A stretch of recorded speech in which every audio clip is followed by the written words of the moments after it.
Hare Krishna, Hare Krishna,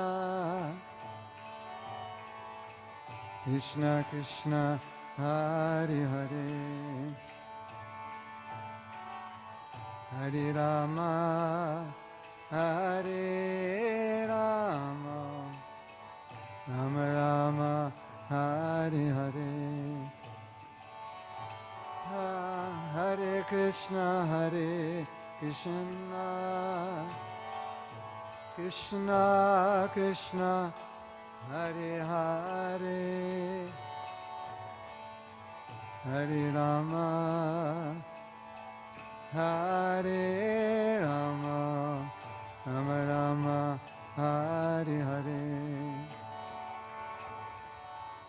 Hare Krishna, Hare Krishna, Krishna Krishna, Hare Hare,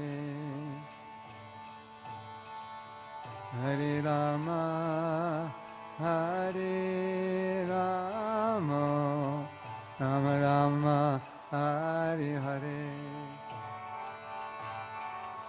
Hare Krishna, Hare Krishna, Krishna Krishna, Hare Hare,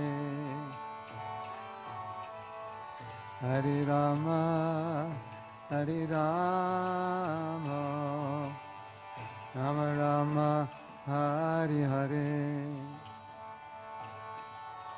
Hare Krishna, Hare Krishna, Krishna Krishna, Hare Hare, Hare Rama, Hare Rama, Rama Rama, Hare Hare. Jai Gaur Premanandi. Srila Prabhupada ki jai. Okay, the Vastu is not good. We have to change it. So, you want to take the harmonium? What we want to do is, we want to get the back people are too far. I can't see you. We want to get on more seats over here on the side, so kind of make like a semicircle.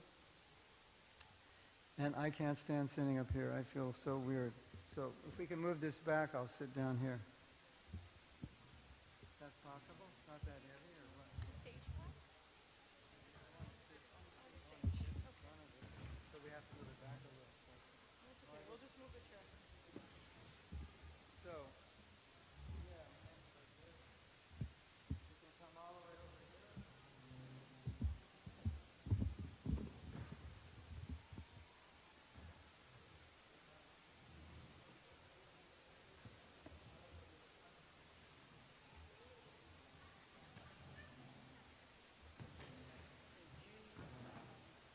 Which table would you need?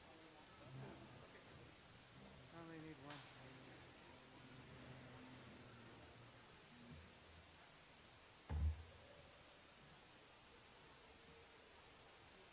That's for the harmonium, not for my computer.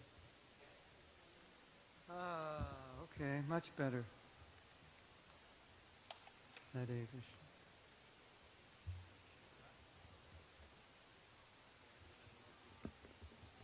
I don't know. Just wait a second. I'll let you know.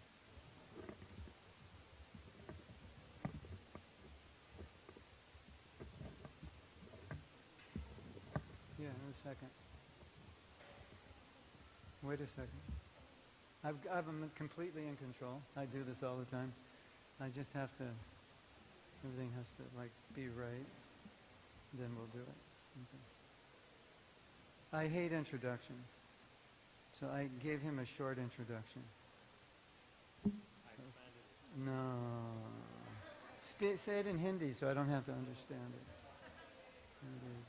You know, it's actually better that the speaker does an introduction, and I'll explain why. For those of you who are speakers,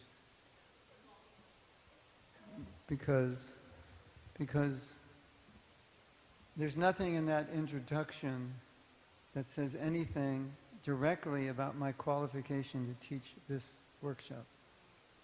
It just tells my history, when I was initiated, where I met Prabhupada, the services I did. It says nothing about this. So he's going to read it, and then I'm going to give the actual introduction after he gives that. Okay? Hare Krishna. Whatever you're comfortable with, Mahatma Prabhu. If you want, you can take the... You want to know a little bit about it? Okay, wonderful. It's not much. I edited it down. All right, he'll edit it up. I Okay. edited slightly, Okay. Mahatma Prabhu, but it's really nice. So welcome everyone to this historic 2.5-day Japa workshop. We're very fortunate to have His Grace Mahatma Prabhu with us. But before we get into introductions and a little bit about the workshop, I wanted to give some pointers on the logistics and housekeeping. So firstly, we're trying to create a sacred space here. So please keep your cell phones off. If not able to do so, at least in silent mode. Washrooms are downstairs from the double doors as you see outside the archway. The schedule, we have 2.5 days. Today we're getting the ball rolling.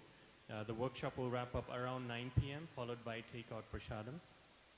Tomorrow, Saturday, October 4th, we're starting the workshop promptly at 10 a.m. and we will wrap up by 6 p.m.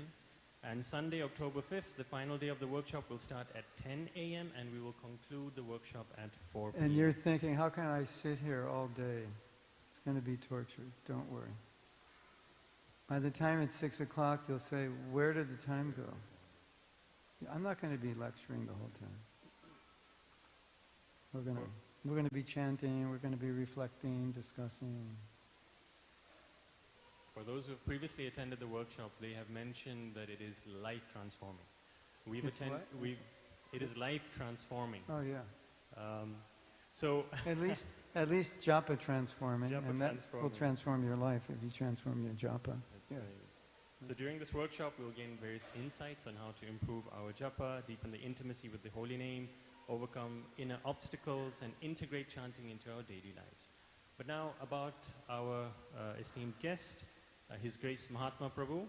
So Mahatma Prabhu's journey began in 1969 when at the age of 19 he personally met Srila Prabhupada in Los Angeles. And in 1970 he received initiation from Srila Prabhupada. Since then Mahatma Prabhu has rendered numerous services in ISKCON, and this is his words, rendering from bathroom cleaner to cook to book distributor, Sankirtan leader, and even temple president. His heart has always been... 4 times. Temple president. The 4th time I made a vow, I'll never be temple president again. And I've kept that vow. That was in Mauritius? Yeah, that was the last place. Mauritius, Yeah. I yes. made the vow in Mauritius. And I've kept it since 1992. So his heart has always been to serve where needed. And over the decades, this has evolved into a primary focus on teaching and writing, especially on topics most relevant to devotees' spiritual lives. About 20 years ago, he formed a company known as Sattva to channel his energy into seminars, retreats, online courses, social media, and books for both devotees and the wider public. He travels up to 6 months a year, sharing Krishna consciousness in places such as Mexico, South America, South Africa, Mauritius, Australia, India, Europe, and China. And Canada. And Canada now. Haribo! Yeah. We want this to become an annual stop for Mahatma Prabhu. Yeah. Yeah, we'll see what Krishna has in store and what my wife says. Yes. Since the COVID lockdown, he's been based in Alachua, Florida, where he resides with his wife, Janava Mataji, who we're very much missing here today, and his daughter, Shama Mandali. So he began accepting disciples in 2013 and continues to guide them with compassion and clarity. Mahatma Prabhu is also well known in ISKCON for his devotional music, most notably the recording of his Brahma Samhita, which continues to inspire devotees around the world. And just a few years ago, you released the second rendition, an updated rendition of the Brahma Samhita. Both are available on his YouTube channel. So it is our great honor and my great fortune to welcome His Grace Mahatma Prabhu. So let's please, and because it is a Japa workshop, let's welcome him with the one full Hare Krishna Mahamantra. Everyone together. Hare Krishna, Hare Krishna, Krishna Krishna, Hare Hare, Hare Rama, Hare Rama, Rama Rama. Over to you. So what is not in the bio is that I lived in Toronto in 1972 from March till June on Gerrard Street. Yeah. And I got pneumonia because I'm from Los Angeles. And I decided, bye-bye Canada, it's too cold. I was the temple president of Vancouver for about a year and a half. That was the first time in my life I saw snow. And about 14, 15, 16 years ago, we did a workshop here on forgiveness. I can't remember the exact date. I don't know if any of you were at that workshop. Any of you were here 15 years ago? No. Anybody remember? I might have done a Japa workshop then, but so I've been teaching about Japa for about 20 years, and what I've done, not that I was consciously doing it, but by teaching it, I came to understand more precisely what makes a difference in chanting. So the purpose of this workshop is not to give you a lot of information. The purpose of the workshop is to permanently damage your bad japa. To make it, my ultimate goal is to try to make it impossible for you to chant bad japa ever again. That's my intention. So, you can take notes, but the real thing is to embody what we're teaching within you so that the way you approach japa is going to be different, better than the way it is now. And that's basically all I'm trying to do, is kind of change your attitudes towards japa. So change the way you see it. It's like when you have a marital problem, a lot of what the counselor does is help you see your partner in a better light, because you may be very critical and negative and so on, and they'll say, well, what's something you like about your partner? And what did you like when you were first together? And they're changing your vision, because a certain vision is, ugh. And if we change that vision, then japa becomes easier, becomes more important, you do it better.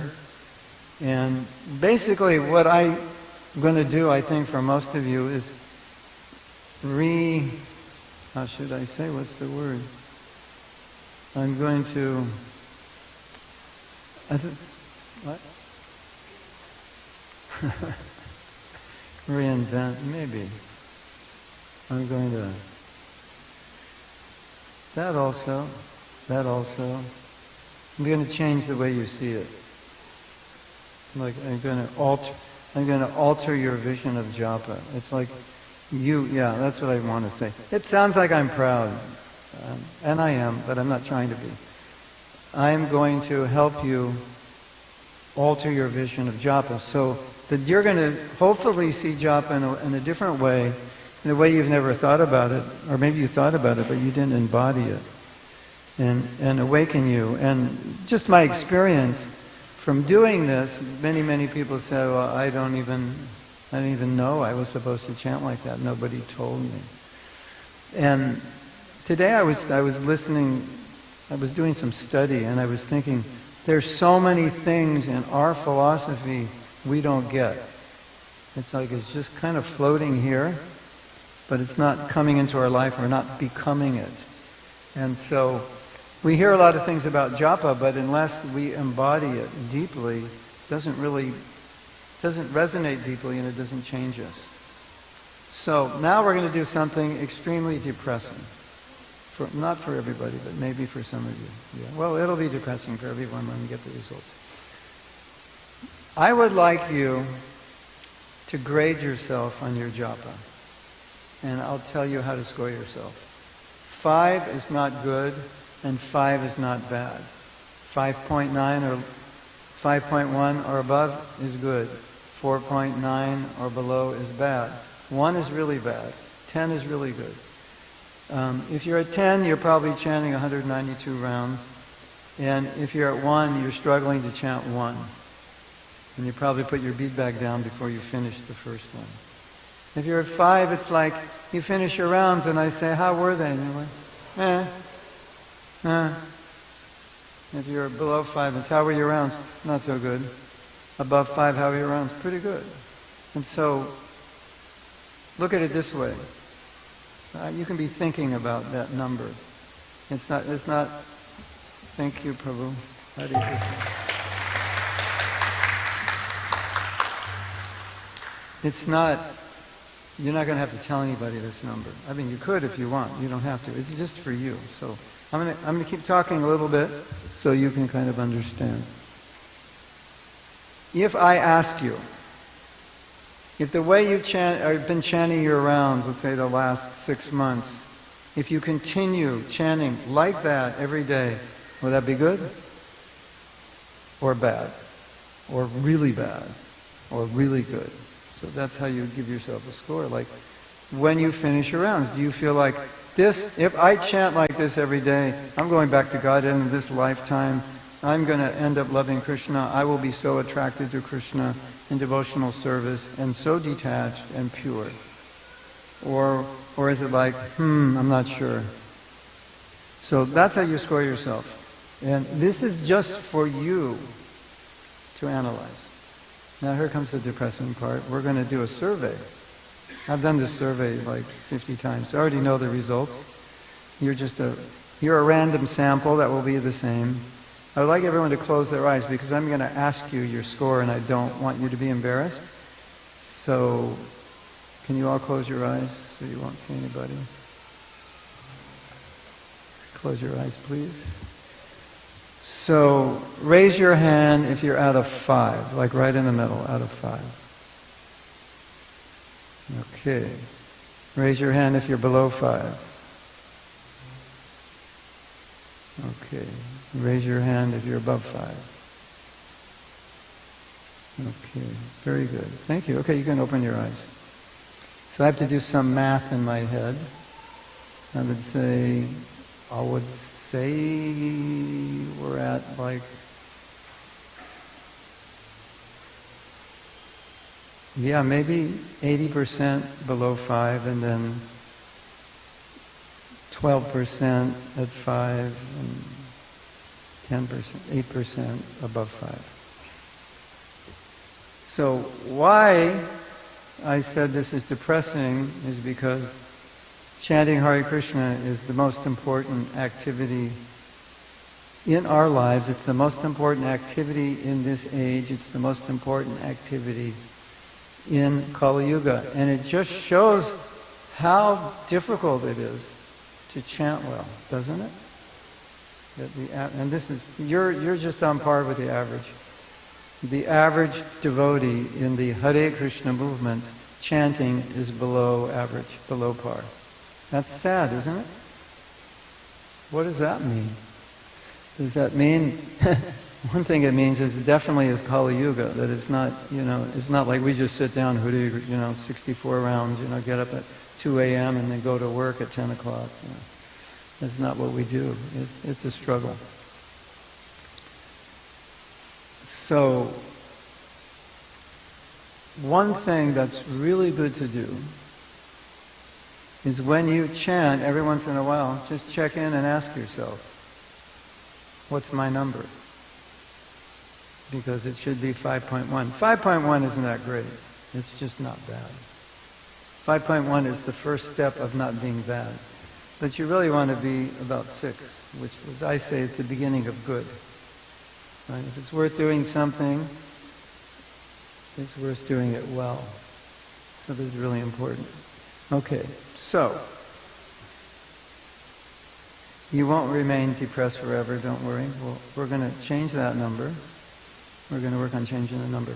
To change that number, we have to enter into more deeply what is chanting. What is it? And fundamentally, chanting is a prayer. And chanting is worship. So, this is really important. Because when you pray and you do puja, there is a consciousness with which you do it.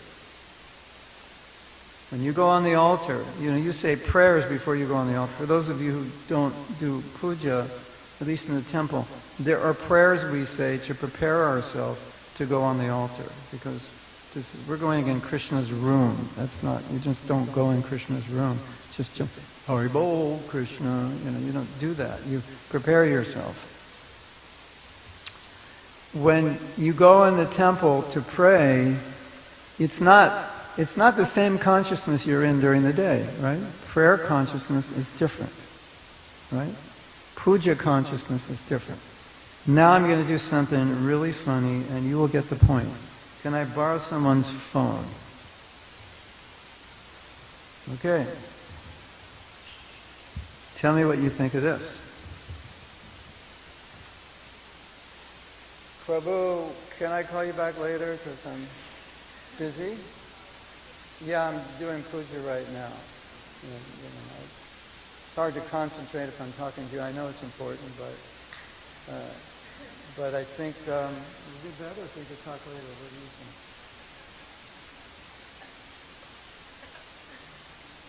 Okay. Is that weird?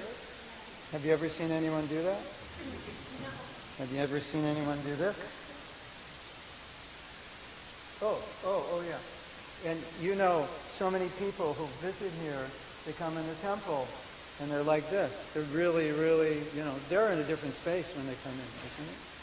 Devotees come in, and it's like, what time's prasadam, But people from outside, they come in, and they're like, I'm in the temple of God, right? Isn't it? And they're in a different consciousness. They walk out, whatever. What's the score in the hockey game. But when they're in here, they're in a certain state, right? So now, you have probably seen this one. No, it's okay. They don't have to. Hare Krishna, Krishna Krishna, Hare. Have you seen that one before? Hare Ram, Ram Ram, Hare Krishna. We've never seen a pujari do that. We've never seen someone on the altar do it. And in fact, you don't do it in your home, I hope. I know for most people, don't do it, or 99% of the time when they're doing puja, they don't have their phone on except to play bhajan, right? Why? Because it's a certain consciousness you're in. And that consciousness is the consciousness of worship and the consciousness of prayer. If you just do these, if you just, when you chanted, did these two things, that's all you did, was go into prayer mode and pray and worship, your japa would go through the roof. If you could just do this, you don't have to come back tomorrow or the next day, because you've got it. If you could just embody this deeply, it would be impossible to chant bad japa. You couldn't possibly do it. And I'll give you an example. There are certain states of consciousness that you're in that make it impossible to be in negative states. Well, let me explain. We do a forgiveness workshop, and one of the exercises is your partner plays the role of the person you're trying to forgive, and then you're asked to appreciate them, say good things about them, which is difficult, because all you can think of is how this person has hurt me, and it could be for 5, 10, 20 years, 30 years. So people are reluctant to do it. I say, just do it, you'll see what happens. And so they look for something good, and they start speaking. And then I ask them, how did you feel? And they said, I felt different. And the basic thing is, you can't hate someone and appreciate them at the same time. Because the consciousness of appreciation does not allow for hatred. You can't hate and appreciate. If I said hate them, there's no room for appreciation. If I say appreciate them, there's no room for hatred. So in prayer consciousness, there's no room for distraction, spacing out. Because we don't do it when we're in the temple praying, and in worship consciousness, there's no room for spacing out distraction. When is there room for distraction? When we don't take the holy name as an object of worship, as an object of puja, and we don't take the holy name as prayer. Which is really interesting, and I'll explain why I think it's so interesting. Probably you've all heard Prabhupada say, chanting the holy name is like a child crying for its mother. How many of you have heard that before? It's like most of us. Prabhupada said, chanting is a prayer like a child crying for its mother. And then he said, it's in the form of Hare. Hare is like Radhe. O Radha. That's what Radhe means. Radha is her name. Radhe is O Radha. Hare, O Radha. It's a prayer, O Radha. So, Prabhupada has given the translation, O Radha, O Krishna, please engage me in your service. It's a prayer. I am serving everything other than you, and that's why I'm in the material world. And I want to purify myself, so I'm praying for you to give me the consciousness, the mood, the desire to serve you. It's a prayer. Yes? That's what we're doing. We're praying. Okay. We're praying. We're worshiping. Okay. How are we worshiping the holy name? This is really interesting. I just want you to embody this. Somehow you got to get this into your body so deeply that you won't know how to chant bad japa. It'll be impossible. That's the goal. Like, Prabhu, when was the last time you chanted bad japa? Oh, I think it was back in 2025, and now we're in like 2080. I don't know, I can't remember. What is bad japa? Remind me. Yeah. Okay. Listen to this idea. It is really interesting. I was on a japa walk in Vrindavan like 6 years ago. And as I was walking, I was thinking, oh, this is interesting. I always would think when I chant japa, I'm walking with Krishna. Like we're going on a japa walk. I calculated I've taken in my life close to 15,000 japa walks with Krishna. I haven't taken that many walks with anybody. 15,000 with Krishna. So I was chanting, I was thinking, oh, Krishna is his name. Krishna is a sound incarnation. Oh, I have a deity of Krishna walking with me, the Shabda, the sound incarnation, the form of the holy name. He's walking with me. So, and everyone else walking with me has their own deity. So when you say Hare Krishna, you just made a deity out of sound. And if we're all sitting here chanting Hare Krishna, we all have our own Radha and Krishna, right? It's not, your Radha and Krishna is not mine, that's yours, the one you're making. In fact, Prabhupada said, when you chant, why are you playing my recording? You should be hearing yourself, not me. Because you should be focused on the Krishna that you're calling, that you're making. And someone's chanting loudly. He said, no, you have to hear yourself. You know, when someone chants loudly, you hear them. You know, you have to hear yourself. Loud chanters can go outside. So, we're creating a deity when we're chanting. Krishna's there. Isn't that amazing? You have your own deity, right? Wow.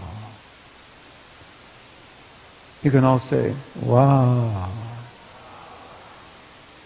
I have my own deity when I chant. That deity is appearing to me.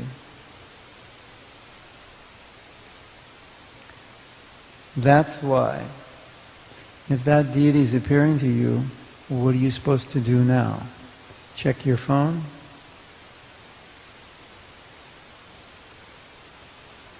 You know the joke? Yadunath's a comedian. He said, you know, ever since I became a devotee, my left arm got really strong. You know, Hare Krishna, Krishna Krishna, Hare. Cook the sweet rice on Sunday. Hare Ram, Hare Ram. Cleaning, and, you know. My dear devotees, here's the funny one. I'm in a car and some devotee's driving, Hare Krishna, Hare Krishna, Hare Krishna, Krishna Krishna, Hare Hare, and then there's GPS. I say, Prabhu, would you put your deities, like glue tack your deities on the counter and do artik while you're driving? Of course not. So why are you chanting? Because there's a deity there that you should be worshiping, you should be honoring, you should be praying to. That's japa. In case you didn't know, that's japa. Everything else, I don't know what it is. It just looks like japa, but it's not. That's so important to understand, because if you want to chant japa well, you have to clearly understand what it is, and you have to clearly understand what it isn't. So when you're deviating away from it, you catch yourself and go, oh, that is not japa. Like sometimes devotees say, Prabhu, when I chant japa, my mind is all over, everywhere. I say, oh, that's not japa. You're not chanting japa. It just looks like it. So, what is the problem we all have? One of the biggest obstacles is we think if I just chant my prescribed number, whatever your number is, if I just chant that, it's good, I've done it. No. No. No. Could you imagine a temple that had 16 broken mridangas? And every mridanga you hit sounded like this chair. It was like useless, right? And you go around boasting, our temple in Toronto has 16 mridangas. We have more mridangas than any temple. It's like, big deal, they're all broken. Like, so I chant 16 rounds a day. Yeah, okay. Here's something really interesting. And this is for deep reflection. If you have difficulty in Krishna consciousness, like some persistent anartha, some very strong attachment, and you just can't let it go. You know why? It's because you've got 16 broken mridangas. If you chant properly, you might have problems, because we all have problems, but they won't be big problems. I can guarantee you. I mean, you might have, psychological issues or some addiction. That's a different thing. But generally, the general obstacles to spiritual life, like intense anger, intense greed, intense lust, all these things, if we chant well, they go down, relative to where you started. So this is really important, because have you ever felt like, I don't know when I'm going to be Krishna conscious, because I've been chanting so long and still I have blank. That means, according to Bhaktisiddhanta, we're chanting a shadow of a name. It's not the real name. Would you like some pakors? They're on the wall there. There's the shadow on the wall. Would you like one? I don't think so. So this is important to understand, because this is the problem right here. We think if I do the number, it's good. You know where that comes from? That comes from a ritualistic approach to bhakti. Because bhakti, if the number is important, if what you're doing externally is so important, why did Krishna say, offer me a fruit, leaf, flower, or water? Those are not important things. What did he stress? Bhakti. Offer me with love. That's what's important, right? So, Bhaktivinoda Thakur said, if you do not chant properly, you could chant 100 rounds. If you're making offenses, you could chant 100 rounds and you won't make any advancement, because you're not actually chanting. It's like a shadow. It's not the real name. And that's why when Prabhupada initiated it, I guess we're having the initiation lecture now. That's why we have initiation Sunday morning, but I guess this is the lecture. That's why at initiation, what did Prabhupada do? He said, you must recite the 10 offenses. Why? Because I'm giving you the holy name, and if you don't avoid the 10 offenses, the holy name will not be powerful. Not powerful enough to help you become Krishna conscious in this life. Now, Prabhupada multiple times said, if you chant 16 rounds and follow the 4 principles, you will go back to Godhead in this life. And every time he said it, the devotee said, no way. And Prabhupada said, he didn't say yes way, but Prabhupada said yes. But Prabhupada, how could it be? What else? We must be but what? And Prabhupada said, no, if you chant 16 rounds, 4 principles, I'll take you back to Godhead. What did he mean? He meant 16 rounds chanted properly. Param Vijayate Sri Krishna Sankirtan. What does that mean? The holy name is victorious. What does that mean? There's no Maya that you're in, the holy name can't conquer. There's no anartha you have, the holy name can't help you overcome. That's what it means. If you don't feel like that, the chanting has to improve. Because if you chant properly, you will feel unconquerable. Because the holy name is unconquerable. You will feel victorious. And that's why Prabhupada said, if you chant 16 rounds, you can go back to Godhead in this lifetime. It's that powerful. So, here's the problem. If you're not able to access that level of chanting, you'll never have faith that it's that powerful because you never experienced it. Yes? Does that make sense? How can you say it's so powerful? I've never experienced it. Probably a shadow of the holy name, not chanted properly. So, Krishna is in his name. We have a personal deity. He's with us when we're chanting. You've heard that before, right? It's a whole lot different to realize it than it is to hear it. Because if we actually realized it, we could not chant in a distracted way because we would be realizing Krishna's there. Just as when you worship the deity. You're not distracted. Krishna's right there. Yes? Krishna is his name. He's not in his name, he is his name. When we are chanting Krishna's there, we should be conscious of that, and we should be in prayer mode to pray to that Krishna who appears on our tongue. What do you pray for? Anything you want, as long as it's not material. To pray for something material is an offense to the holy name. You want to pray. What do you want to pray for? What should we pray for? What's in your heart? What do you need? I think it's when I'm chanting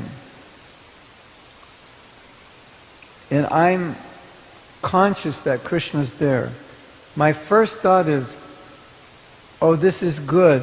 Krishna's here. My mind is focused on him. Now I can ask him whatever I want. It's like, Krishna came to your house. And it's like, wow, thanks for coming. I wanted to ask you something. Now you're here. I can ask you. Could you pull this out of my heart? Could you empower me to do this? Can you help me become fearless? Can you help me love you? So many things. So when you're focused and you're chanting, Krishna's in his name, then you can think, now, I have a chance to ask Krishna to help me with my bhakti. Do you think Krishna will help you with your bhakti? Of course. Only 3 people think that. Do you think Krishna will help you with your bhakti? Yes. Of course. Do you need help with your bhakti? Yes. Of course. Is it a loss if we space out when we chant and we don't even ask Krishna for help? Then how difficult is it going to be Krishna conscious when the very process that enables you to become Krishna conscious is not done well? I've got 16 mridangas and none of them work. Hare Krishna. Have I made you feel bad yet? We start by making you feel bad. That's my strategy. Bhaktivinoda Thakur said we should feel remorseful for having chanted bad rounds. Wow. Interesting. What does he mean by that? When we don't chant well, it's called aparad. Aparad means offense. In Vaishnava theology, the goal of every devotee is what? To get mercy of their guru, to get mercy of Mahaprabhu Nityananda, mercy of the deities. That's the goal, isn't it? Oh, Guru Dev Kripa Bindu Diya Koroi Dasi. Give me a drop of mercy. I am your servant. So many prayers. Give me mercy. You see a sadhu. Maharaj, give me your mercy. Yes? Because we know mercy does magic. With mercy I can do what I could never do on my own. I need mercy. I'm weak. I can't do this. I have so many faults. Oh Gurudev, help me overcome these faults. Yes? I think everyone from India knows that well. Every time you see a sadhu, you ask for mercy. That's natural. You were raised that way. What is mercy? What does it mean? You have effort and you have mercy. Krishna is up here. This is prema. We're down here somewhere. And by our best efforts, we'll get about here. So we got a long way to go. How are we going to get from here to here? You try. You're going to hit a ceiling after a while. We're conditioned souls. How do you get here? Mercy. It's the elevator. You get on the elevator, it takes you up. It's too high to climb. The mercy is coming from the sadhus. The mercy is coming from the holy name. It's coming from the deity. It's coming from the Dham. What is aparad? Aparad is cutting off the mercy. So I'm down here, the mercy's here. I make a fence, I'm stuck here. I can't go beyond that ceiling. And if I make a big aparad to Vaishnava, I go down. I go down into the basement. I won't even stay in the same place. So, aparad is the opposite of mercy. We need mercy. Turn to the person next to you and tell them, I need mercy.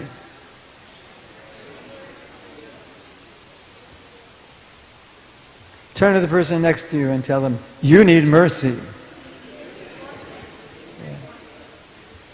Yeah. Yes. There is so much mercy coming from the holy name. It's a disaster if we're chanting some shadow of a name and we're not getting the mercy. And we're spending hours a day chanting and we just think, oh, if I chant 16 rounds, bingo, jackpot. It's a very ritualistic approach to the holy name, don't you think? That's religion. Bhakti is not religion.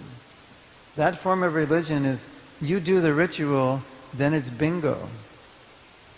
You get results. You go to the church, temple, mosque, do your thing, do it right, offer it right, bingo, benefit. Bhakti is not like that. You don't purchase Krishna with a ritual. You purchase Krishna with devotion. So if you think, I will chant 16 rounds more or less without real focus and devotion and worship and consciousness that Krishna is there and prayer and all that we're talking about, and I will make advancement, no. It just becomes a ritual. And we all know Krishna wants our bhakti. That's what he wants. That's what he cares about. He doesn't care about how many rounds you chant.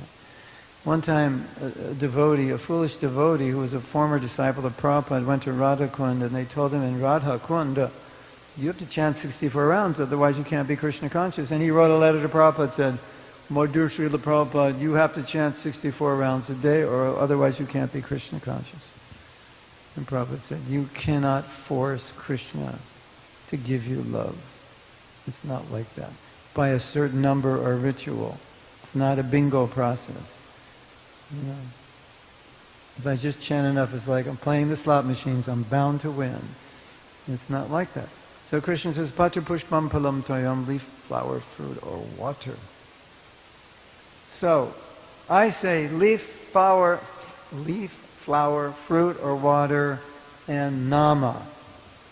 Also, offer me the name. It's the same thing. Why stop with those four things? That's just an idea. If you don't have any money, you can offer these four. It doesn't stop there. Offer him a temple. Offer him your house. Offer him so many things. Offer him clothes. Whatever you want. But offer him a name. So if you put the name in that verse, then it makes sense, right? Offer me the name. How do you offer the name? Bhaktuparitam, saturated with love. If we are meant to offer Krishna a leaf, fruit, flower, water, or anything with love, why would it stop when you chant? Just because you have a number. How was the arti today, Prabhu? I did the circles really well. Counted them exactly, did it in the exact time, stood in the right way, rang the bell in the right way, did the water in my hand, the achman. It was a grand success. Did you think of Krishna? No, I was thinking how everyone was looking at me and thinking how cool I am. The way I do the fan, that is so cool. Yeah, and Krishna's looking at you, go, give me a break. I don't want your flamboyancy. I don't want your showiness. I want your devotion, that's all. Krishna is composed of love. That's what he's made of, and that's all he wants. And, Krishna loves us even if we don't love him, because he doesn't know how not to love us. But he really wants us to love him back. And this is so important to understand. Why are we chanting? Well, we're chanting so we can love Krishna back. He likes to hear his name. But more importantly, it's because it awakens love, and that's what he wants. He's like, why do you go to school? Your father wants you to get MBA so you can run his business. Why does Krishna want you to chant Hare Krishna? So you can love him and go back to Godhead. So you can get through the gates, because you can't get it if you don't have love. And why does he want your love? Because that's what he is. He's just love. That's what he wants. He thrives on it.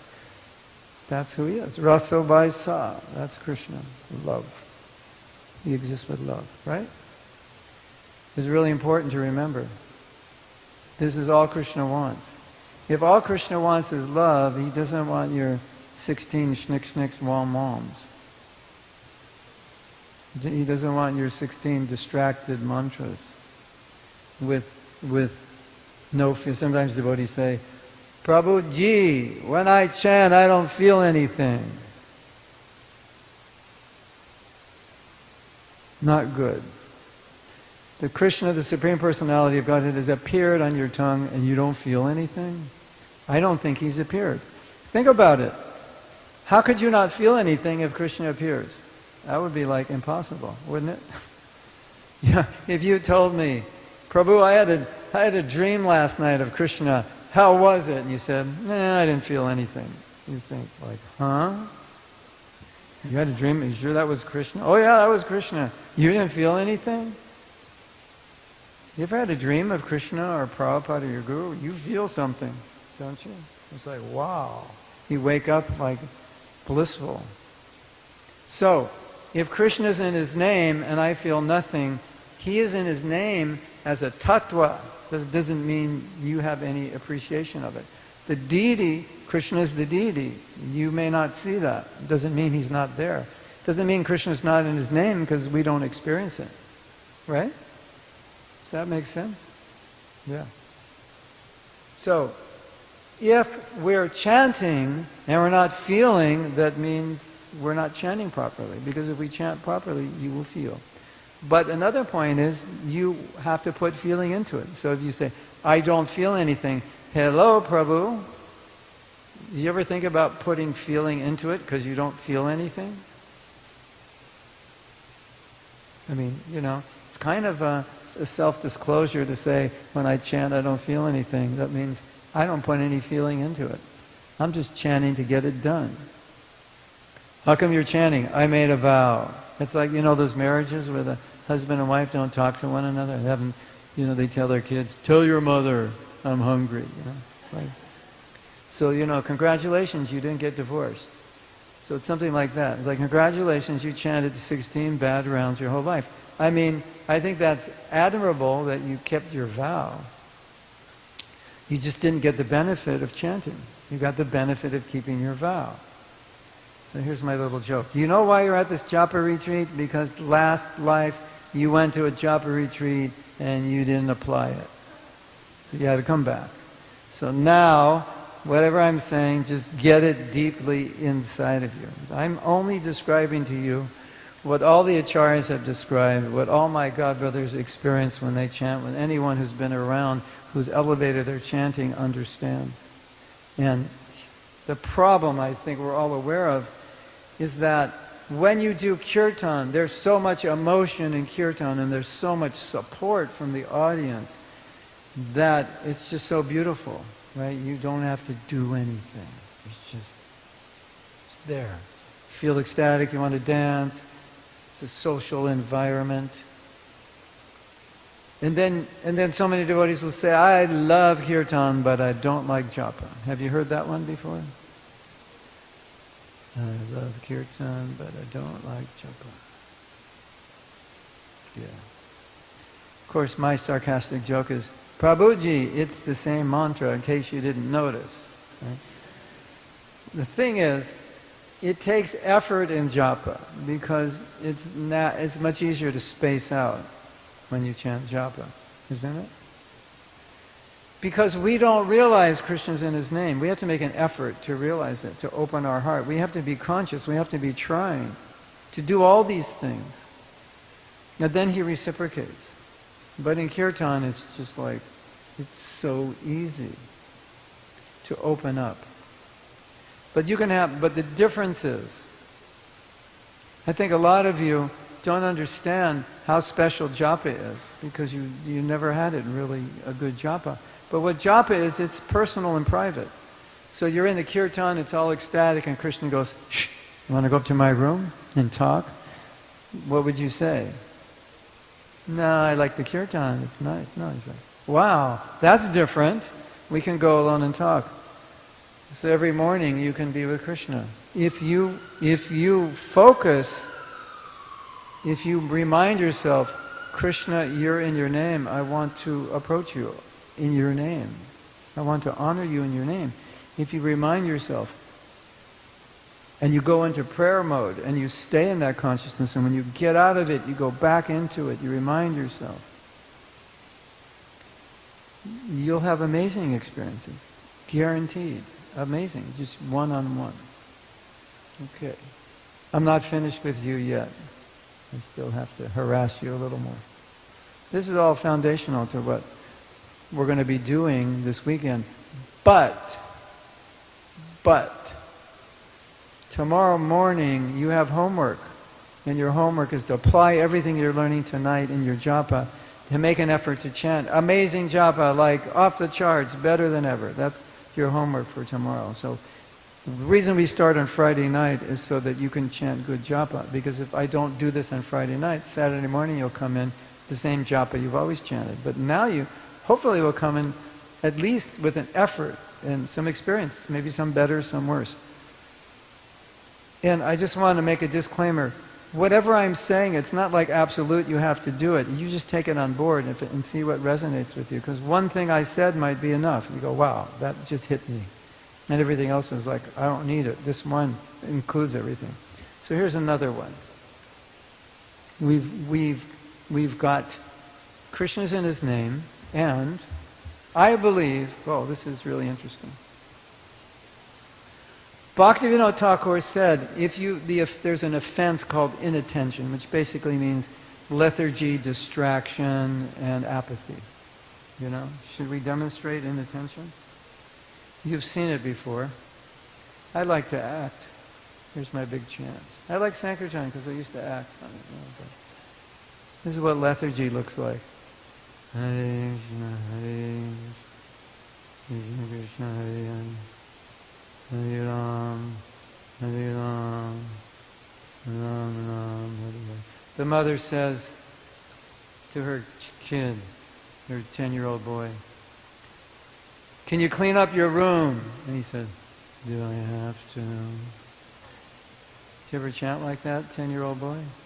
Hare Krishna, Hare Krishna, Krishna Hare Hare, Ram Ram,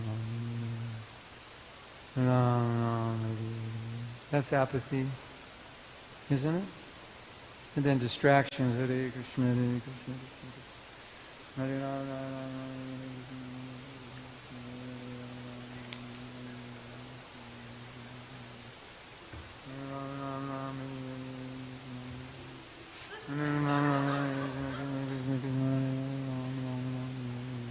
Of course, you get out your phone.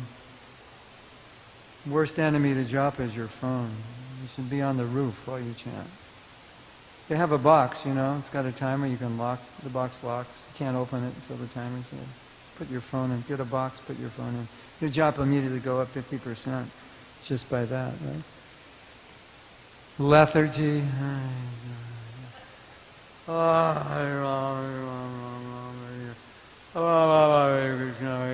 Prasadam. Yeah. Lethargy, apathy, and distraction. So, Bhaktivinoda Thakur said this is called inattention. And this inattention is the cause of all the other offenses. Wow.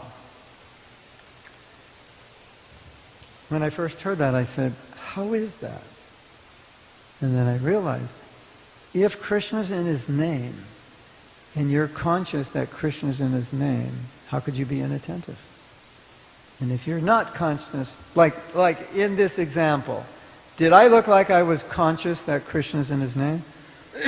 No way. I didn't, did I? Isn't that interesting?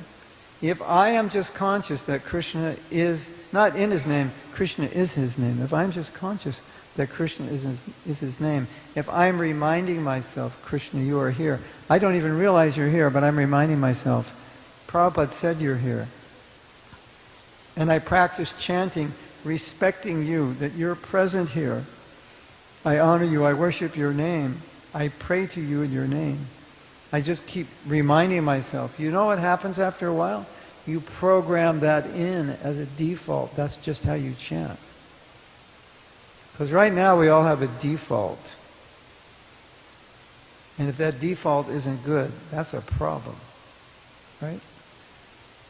Yeah, I'm going to prove it to you. Pretend I'm like a robot. Like if you do something every day, you become like a robot. So every morning, when you chant, you put your hands on your beads. Right? And something happens when you touch those beads, and you may not be aware of it, but there's an energy shift in your body. Either up or down.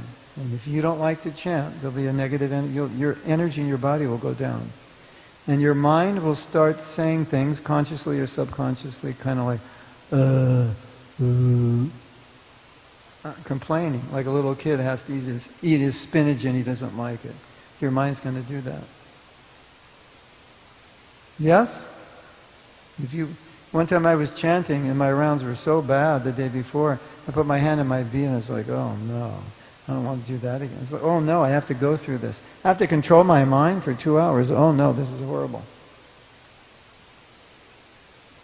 Why would you want to do that to yourself? That's what happens when you impregnate bad japa. You get it so in your system, you don't even know how to chant good japa anymore. So you just put your hand in your bag, you know, looking at your watch. When's it over? When's it going to be over? You know, it's like, and Krishna's like, thanks a lot. You don't like me? You don't like hanging with me? Like your mind is like, when's it going to be over? When can I get back on my TikTok? You know, eat a sweet bowl. You know, yes. Imagine Krishna was with you. It's like, what's wrong with you? Like, what did I ever do to hurt you? You know, what's wrong with my name? We make this mistake. Krishna is there in his name. He's a person. We think japa is a process. It's not a person. Japa is a relationship. It's you chanting the name of God. Krishna's there, you're there. When two people are together, it's a relationship. What is that relationship based on? Your affection, your love, all these things. When we forget that, then we look at our watch. How many more rounds do I have? When's it going to be over? What's for breakfast? What do I have to do today? You ever think about what you have to do today? Okay, ladies, you're going to get this one because you have so much experience of this. You're talking to your husband and he's not listening. Yes or yes? You ever had that experience? Yes, many times, right? I know because I'm the husband and I do it. Yeah. Less now than when I was younger. How does it feel? Feel like you're being ignored. Okay. Now, we're chanting Hare Krishna and ignoring Krishna. How does he feel? We think, oh, he's dancing with the gopis, he doesn't feel anything. No, he does. Krishna's there, you're calling him, and then you're turning your back on him. If you are sensitive enough to appreciate that Krishna has feelings, and you're calling him, and there's a relationship, that's going to make a huge difference. Otherwise, if you go back to, this is just a process, then process is just get it done. Right? That's all you have to do. It's just a process. And bingo. So remember this. If anyone asks you, what did you learn tonight in the class? You said, japa is not bingo. That's what you learn. Japa is not a bingo. It's a patra pushpam palam toyam nama. It's offering the name with love. It's a relationship. It's a person that I'm connecting with. And it's so beautiful when you're conscious of that. It's amazing. It's a completely different experience.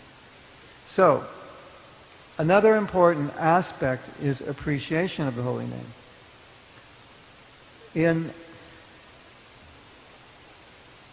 You know, most of us know the history of Lord Chaitanya. Lord Chaitanya coming, Lord Chaitanya came because he saw that people were not taking his advice when he came as Krishna, and he wanted to give them something. And so the holy name is there in the Shastra, but he wanted to make it more powerful.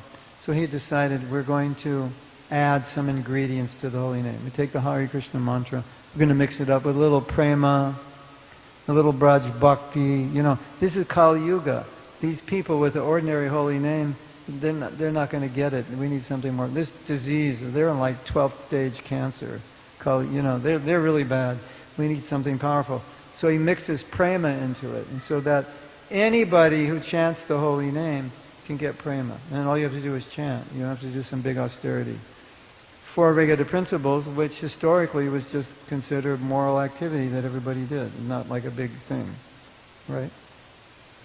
You just do that. You get the holy name, you chant it, and you will get love of Krishna. You know how hard it is to get love of Krishna in the mood of the gopis?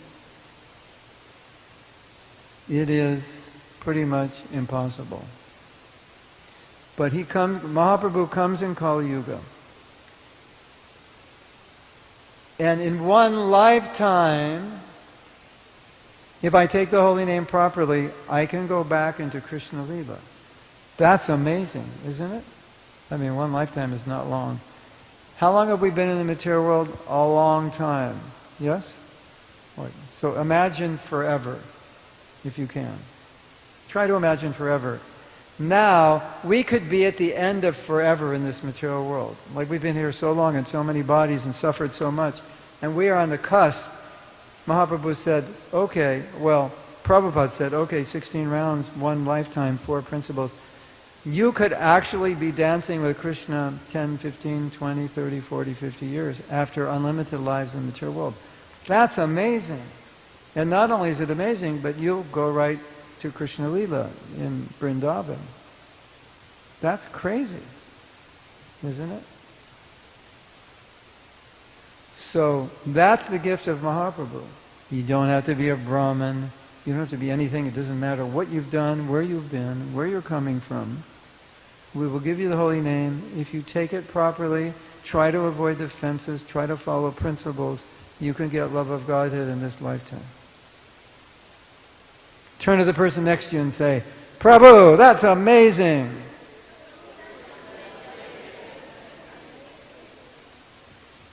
So,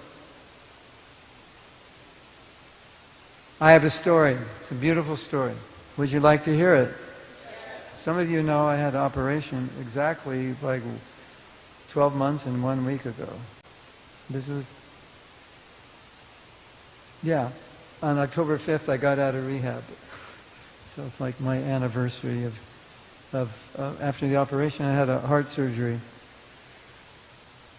And I had some lung difficulty. I think my lungs got infected. Well, it's difficult to breathe after a bypass surgery. But then I got a lung infection, which just prolonged it. And it was really hard. I couldn't chant a mantra.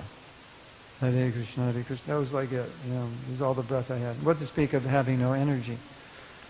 So I didn't chant for a while. I just thought, if I try to chant, it'll take 8 hours to chant 3 rounds or something. Really. It took me 40 minutes to chant Gayatri the day after the operation, because I had no energy in my mind to even control it. So I didn't chant for a while. And then I was looking at my phone. I have my score of rounds to make up. I'm at like 100 and I don't know where I'm at now. 120 or 5 or something. I have more to make up. But anyway, when I started chanting, because I hadn't chanted for a while, and it was the first time in my life I ever didn't chant. Well, once or twice I missed 16, but I made it up the next day. So we can basically say I've never missed in my life. This was the first time, and it was like weeks. So when I began chanting, I was chanting really bad rounds. I was doing everything that I'm telling you not to do. I was like classic bad japa. And I'm like, here I am, Japa man himself, Japa man incarnate, and I'm doing all this bad japa. But I just I was so out of practice, and it was hard. It was hard. I didn't have a lot of energy. If I could get through one mantra in one breath, I'd be like, yes, amazing. You know? Hare Krishna, Hare Krishna, Krishna Hare Hare, Hare Krishna, Hare, like that. And I was ecstatic chanting bad rounds. So I have to explain, how did that happen? This is amazing. You know how it happened? Because it was so long I went without chanting, and then the first time in my life I ever did that, I was just so happy that I could chant, even if they were bad. And so what it was showing me the power of appreciation, because actually I was chanting and I was relishing bad japa. And I made a video. I don't know if it's out yet.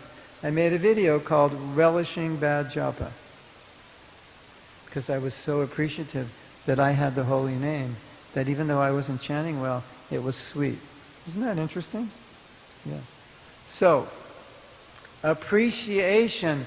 Krishna, you've given me this gift. It's Kali Yuga. By your mercy, in this lifetime, I, who am not qualified, who do not have the strength to elevate myself to the stage of bhava, by your mercy, you've given me the holy name and I can do that. Wow, thank you.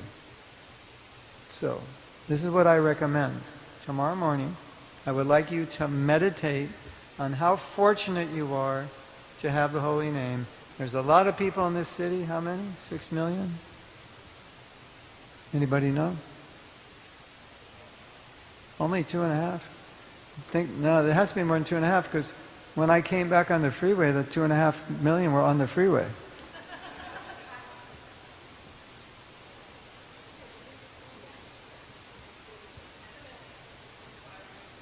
Yeah, 5 or 6.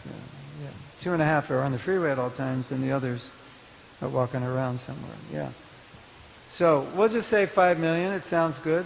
There's 5 million people in this city.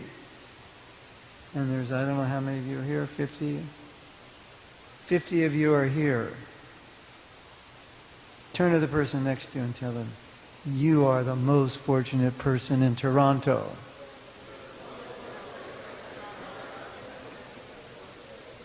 You have the holy name. So this is what I recommend. Before you chant, what is so important is to start out with a high level of appreciation and a high level of prayer consciousness and proper mood.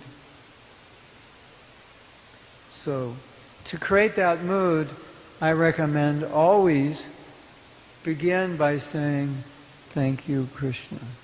You can add to the thank you, you can give details, but you know what you mean when you say thank you.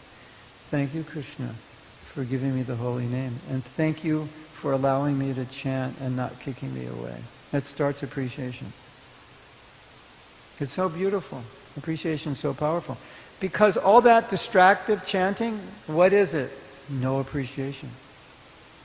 Isn't it true that when you're not appreciating, you rather be doing something else. You don't want to be chanting. It's getting in the way of more important things, like TikTok and Instagram. Right? Yes? Yes? Yes? Raise your hand if you're still here. Yes? Okay, I was worried. I thought we lost a few of you. Yeah. Yes. So here's an interesting fact. Some of you may know this. I learned this from my wife. She's a marriage counselor. And she said, she learned this, that how a conversation starts is how it ends. If it starts bad, it ends bad. If it starts good, it ends good. Isn't that interesting? Starts going up, it keeps going.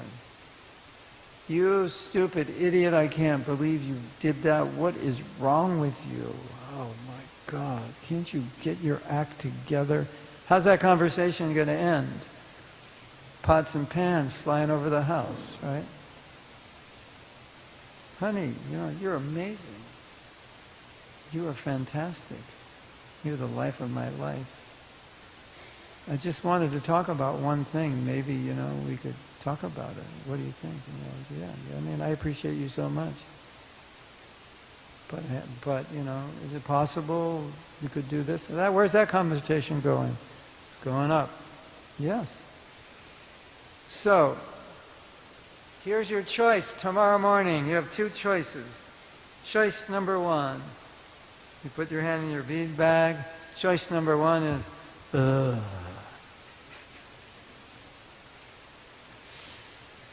Out loud or subtly or in some way, it's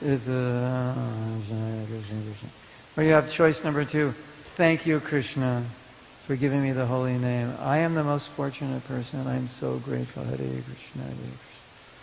Krishna, Krishna, Hare Hare, Hare Ram, Ram, Ram. Thank you for personally coming to me in your holy name. Thank you for sitting with me. Thank you for allowing me to ask you for help. Thank you for allowing me to pray. That's how it has to start.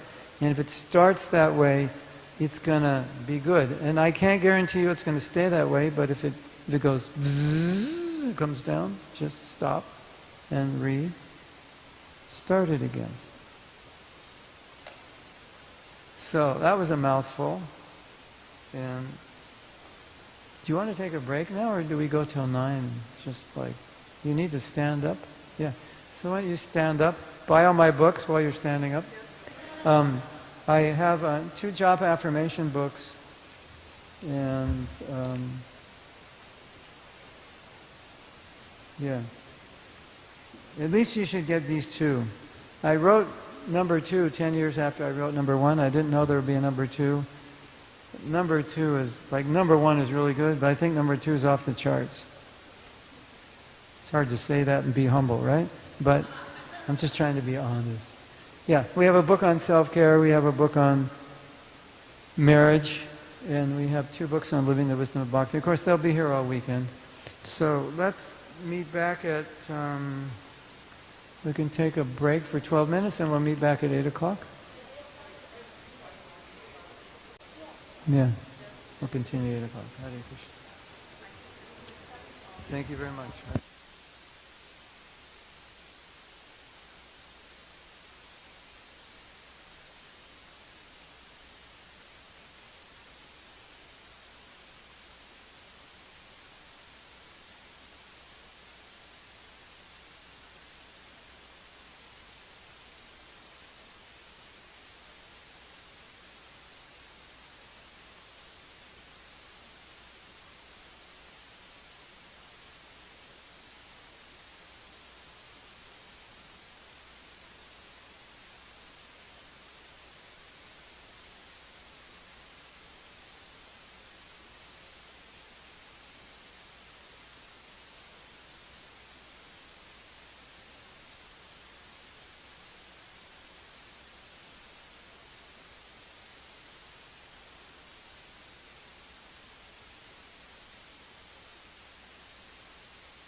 Hare Hare Hare Rama Hare Rama Rama Rama Hare Hare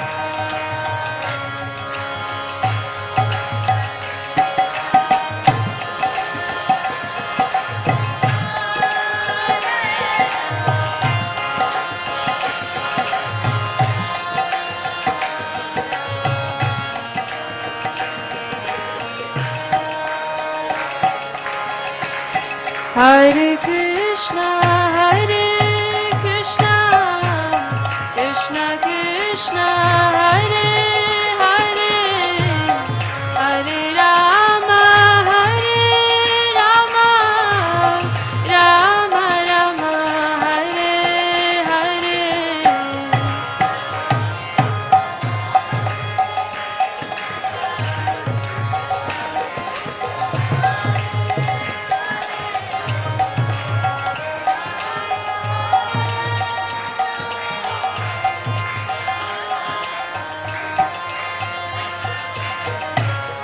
Hare Krishna, Hare Krishna, Krishna Krishna, Hare Hare, Hare Rama, Hare Rama, Rama Rama, Hare Hare.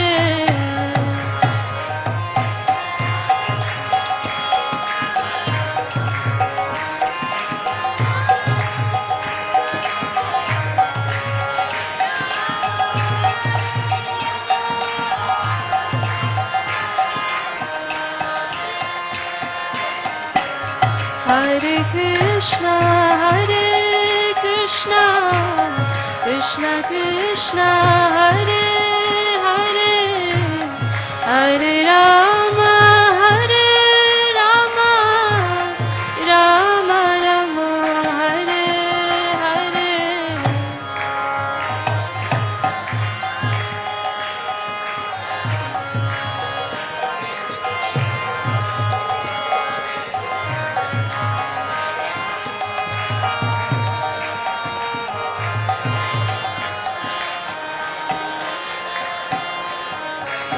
Hare Krishna, Hare Krishna, Krishna Krishna, Hare Hare, Hare Rama, Hare Rama, Rama Rama, Hare Hare.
Hare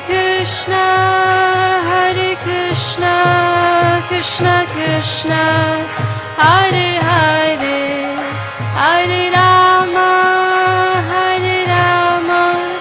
Rama Rama, Hare Hare.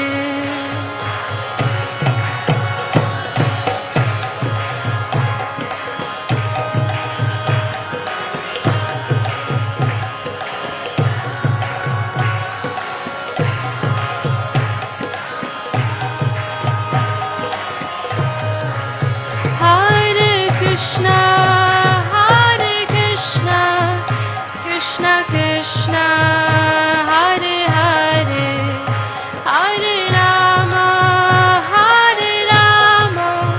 Rama Rama, Hare Hare.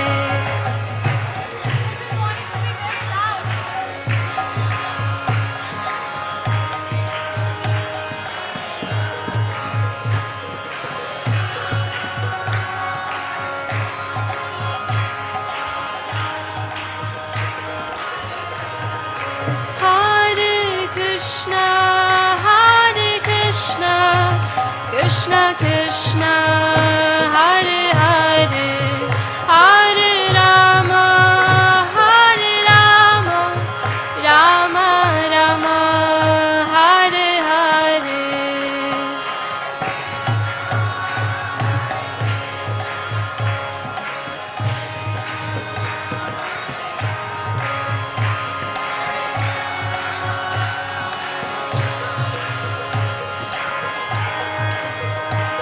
Hare Krishna,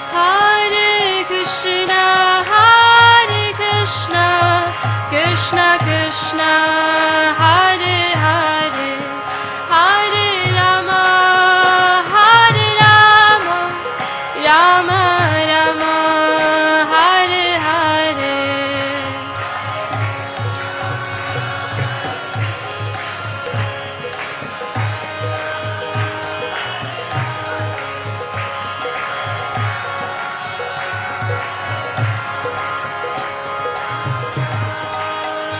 Hare Krishna,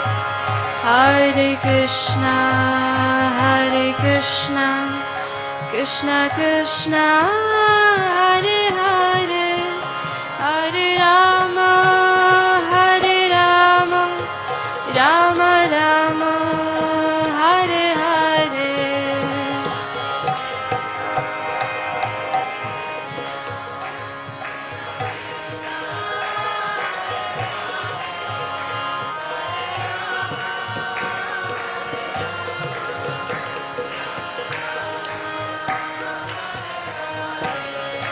Hare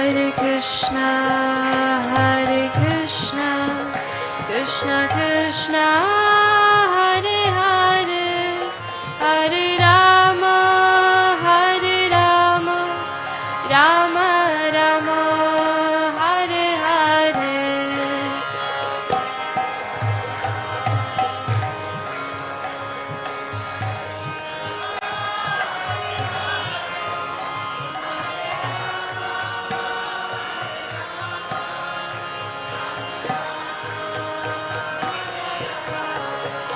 Hare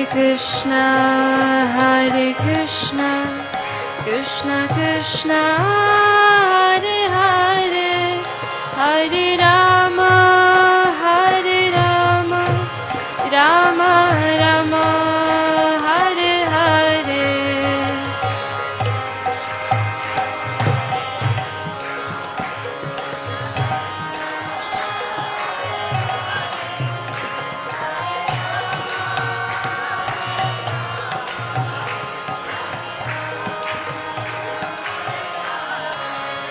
Hare Krishna, Krishna Krishna, Hare Hare, Hare Rama, Rama Rama, Hare Hare.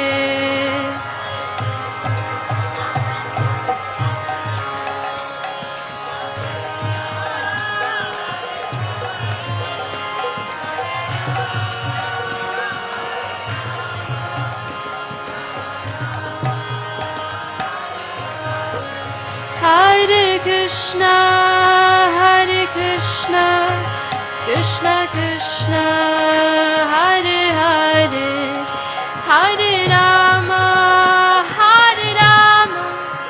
Rama Rama, Hare Hare.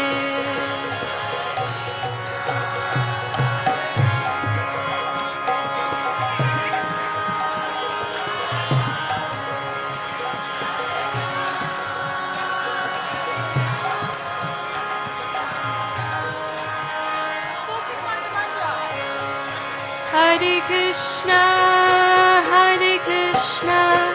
Krishna Krishna, Hare Hare, Hare Rama,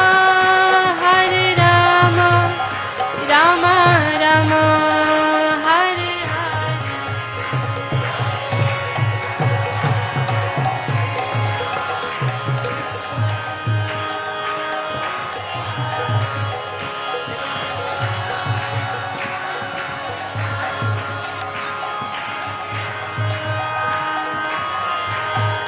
Hare Krishna, Krishna Krishna, Hare Hare, Hare Rama, Rama Rama, Hare Hare.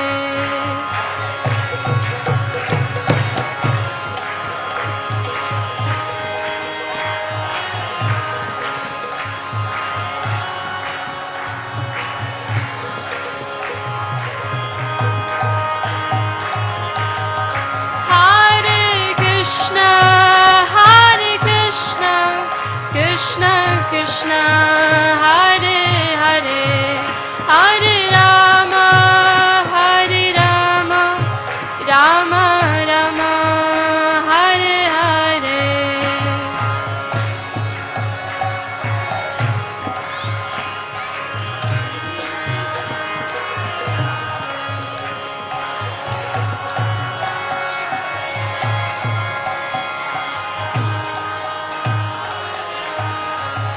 Hare Krishna, Krishna Krishna, Hare Hare, Hare Rama, Rama Rama, Hare Hare.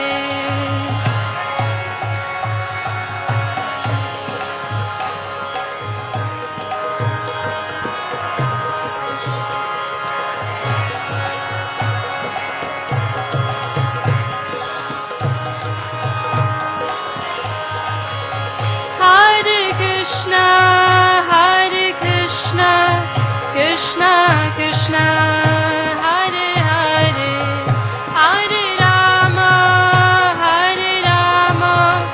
Rama Rama, Hare Hare.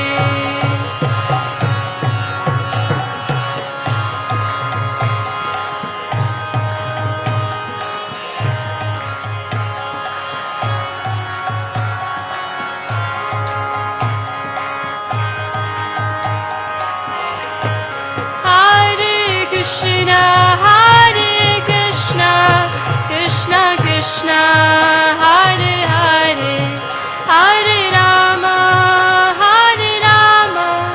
Rama Rama, Hare Hare.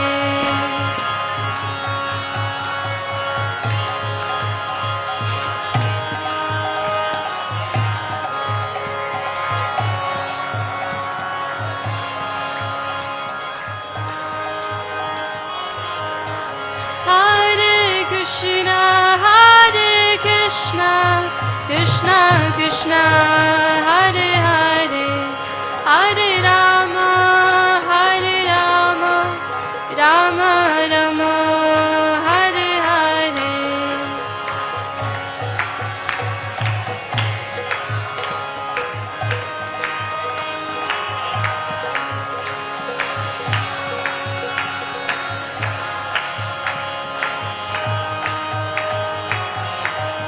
Hare Krishna,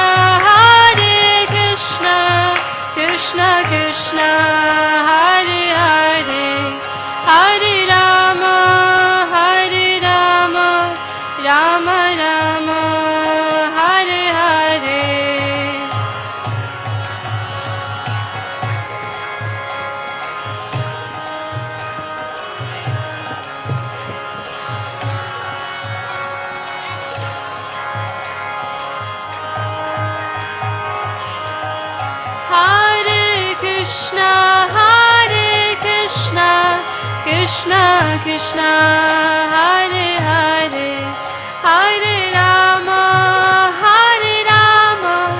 Rama Rama Hare Hare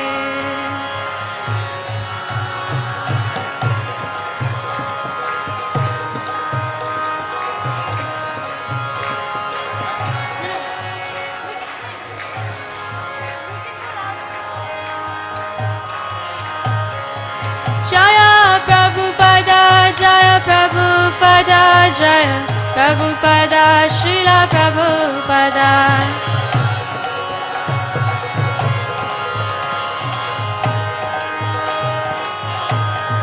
Jaya Prabhupada Jaya Prabhupada Prabhupada Srila Prabhupada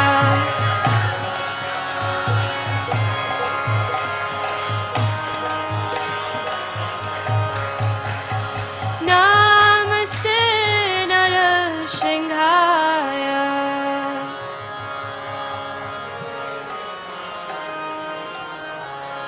Prahlad Daine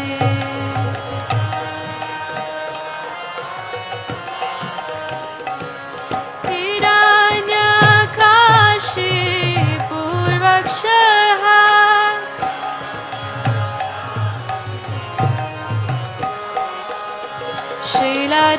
Shilatankana Kalae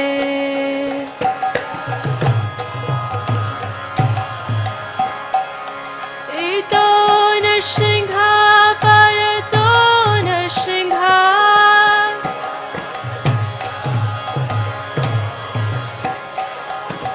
Yato Yato Yami Tato Narsingha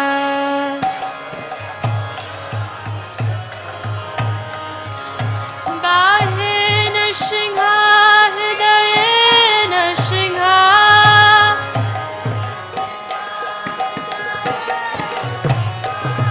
Bahe Narsingha Hridaye Narsingha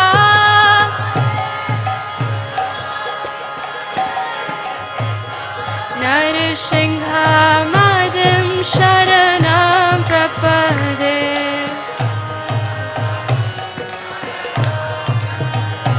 Narsingha Madhim Sharanam Prapade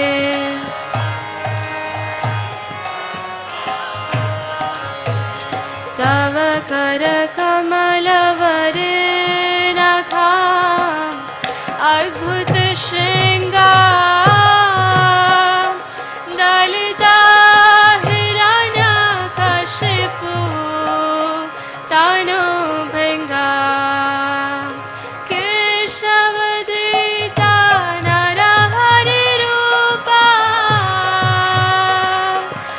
Jaya Jagadish Hare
Jaya Jaya Prabhupada, Prabhupada, Prabhupada, Jaya Jaya Prabhupada.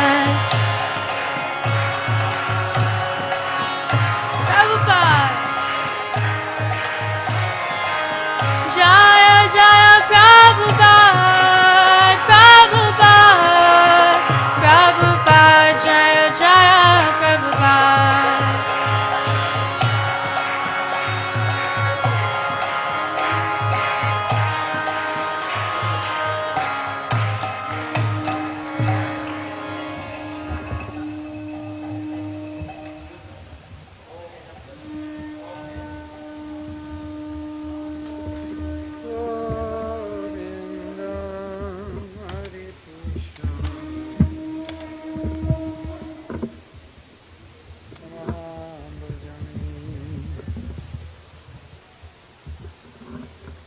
Om Agyanatimirandasya Gyananjana Shaglakaya Chakshuromeditam Jena Tasmai Shigurave Namaha Sri Chaitanamanobhishtam Shtapitam Yena Bhutale Shaimarupakadamayam Dharati Shapadantikam Panchakapatarubhyascha Kripashindrabhyevacha Patitanam Pavanebhyo Vaishnavebhyo Namo Namah. I have good news for you. We're only 30 minutes away from prasadam.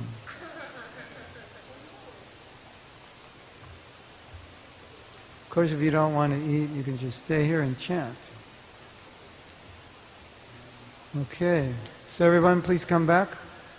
I have important information that is going to make your morning tomorrow special.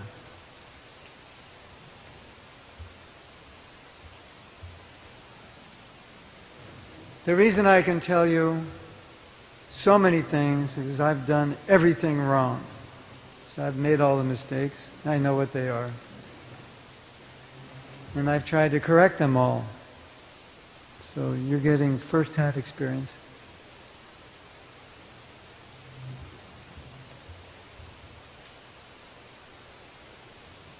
So we had mentioned that tomorrow morning we want to have a fantastic morning with Japa. So we told you some things you can do before you start. You remember how you start? Is how it ends. Up or down, right? And you remember I think maybe a way to frame this is, sometimes I use these terms, a meditator's consciousness. There's a certain consciousness for meditation.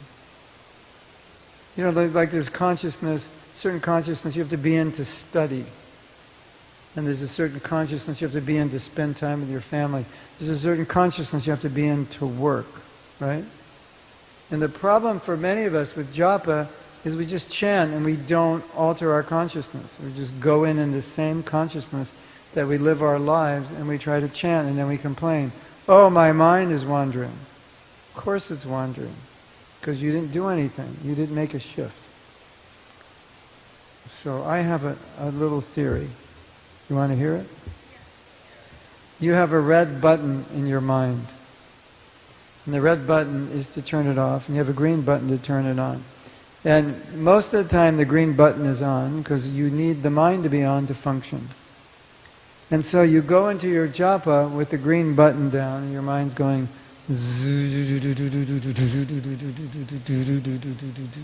because that's what the mind has to do to be able to function in this world, right?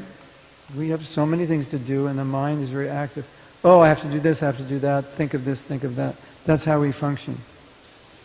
If you don't adjust that before you chant, you're going to say, I cannot control my mind while I chant. And we've all said that. And we say it all the time. It's because the green button is on and the mind is active. And then you try to control your mind when you're chanting. Instead of praying, you spend your whole time trying to control your mind. And then when you finish chanting, you're exhausted because you spent 2 hours or whatever your time was battling your mind. And that's why the next day when you put your hands in your bead bag, you go, oh no, another battle with the mind. Does that sound familiar? I have a better idea. What about this brilliant idea of mine? Just turn your mind off. Does that sound too simple? Yeah. You turn your mind off so you turn your mind off so you can go into the meditator's mode. That state of consciousness. When you do that, when you do that, if you can do this, you do not have to control your mind, because your mind will not be out of control. That's good news, isn't it? Don't you think? Wouldn't that be nice? No battle with your mind.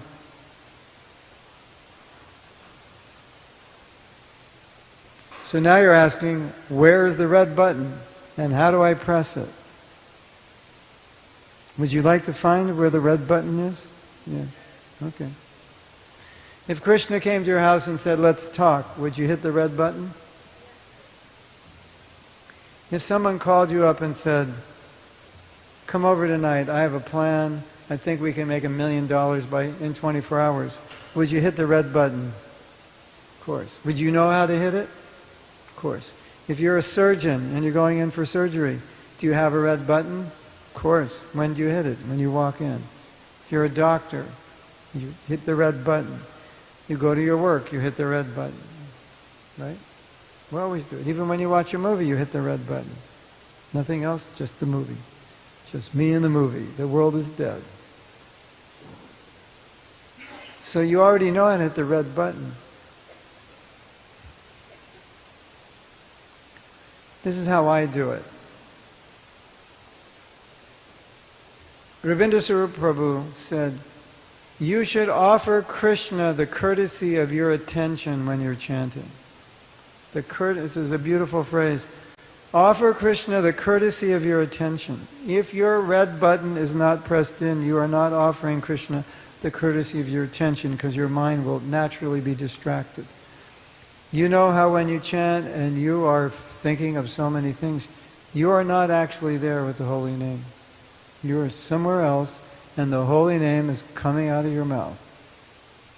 As I often like to say, Krishna's in his name, but where are you? Krishna's there when you're chanting, but where are you? What are you doing? Right? Yes? Raise your hand if you're still here. Yes? Yes? Getting tired? Hungry? Yeah. So, I sit down to chant. If I am going to give the Krishna the courtesy of my attention, I have to find the red button and say, off, now I am chanting. This is what I'm doing. I do not have a life. I do not have anything. I have to create a space. That space is only for japa. There's nothing else allowed in that space. That's giving Krishna the courtesy of your attention. So that's why we get up early, because early in the morning you can do that, because you have nothing, you don't have to do anything. Of course, you look at your phone at 5 a.m., you don't have to. Unless that's for your job. Most of us don't have to, but we do it because we're addicted to it. So, there's no need for your phone when you chant japa. There's no need for anything. There's just a need for you and the holy name. So, we try to create a space internally where we remind ourselves, this is just the time I chant, and during this time, we don't do anything else. We resist the temptation, because I have to give Krishna the courtesy of my attention. And I do that by flicking that off. And you'll be surprised when you flick it off and you're chanting away. Why is my mind not going everywhere? Because I didn't give it permission. And that's the answer to why it's going everywhere, because you gave it permission. That's the only reason. Well, not the only reason, but the main reason. You gave it permission. So tomorrow when you chant, you want to try to create this space. This is the time for chanting. Everything I'm telling you are just habits, that if you adopt these habits, you'll start, this is just how you'll chant. You will not, like I said, you will find it difficult to chant bad rounds. One devotee was saying to me, yeah, I come to these japa retreats and workshops, but it's good for a while and then it goes down.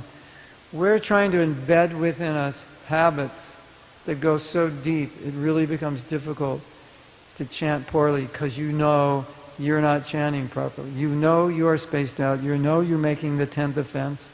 Total distraction, apathy, lethargy. You know you're doing that. And you're thinking, what's the point of doing this?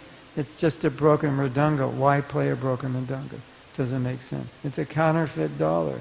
I can't spend it. So, this is where it all starts. It's, okay, now we're going to chant. This is what I do, nothing else. So, here's how I like to visualize it. And see if this works for you. So, maybe I have to get ready for work at whenever. We'll say 7:30. So, which means by 7:30 I have to start getting dressed and preparing whatever I have to prepare. So why not think before 7:30? The day hasn't started yet. So tomorrow is Saturday. Well, it's easy to do on Saturday, but still we'll use Saturday as an example. Tomorrow's Saturday. You get up and you just say, Saturday doesn't exist till breakfast. Because you're not going to work tomorrow. So I'm not in Saturday. I don't have to think about Saturday. I don't have to think, what am I going to eat for breakfast? What time am I going to leave? All that. What am I going to wear? All that. I don't have to think about it till this time. There's a cutoff time. That gives me enough time to get ready, get dressed, make breakfast, and get here on time. So before that, there's no Saturday. It's just me and Krishna and Japa. If you can do that, you'll find, you're going to be amazed. If you can do that, you'll be thinking, this is amazing. It's so easy to hear now. Because I turn my day off, I turn my mind off. There's no interference. Yes? Yes! Yeah. And so please try that. The other thing which I didn't emphasize enough is prayer. So when we are chanting in that distracted way, there's no emotion in our chanting. We say, Prabhu, you're just supposed to chant in here. That's not the whole thing. That's part of it. But if you just chant in here, it can become very mechanical. You're supposed to chant in here. Yes, chant Krishna's name here. Be present and pray. What do you want? What are you trying to achieve? What do you want to ask Krishna? Why are you chanting? What does the mantra mean? So Bhaktivinoda Thakur said, if you chant and you're not connected with what it means, it's not proper chanting. What does it mean? Krishna, I want to love you. I want to serve you. I want to be a pure devotee. I want to overcome so many things. Please help me. That's what it means. That's real chanting. And you will notice when you put that emotion into your chanting, your mind doesn't zip, zip, zip, zip. So when you stop the emotion is when your mind, the green switch gets pushed in. And your mind's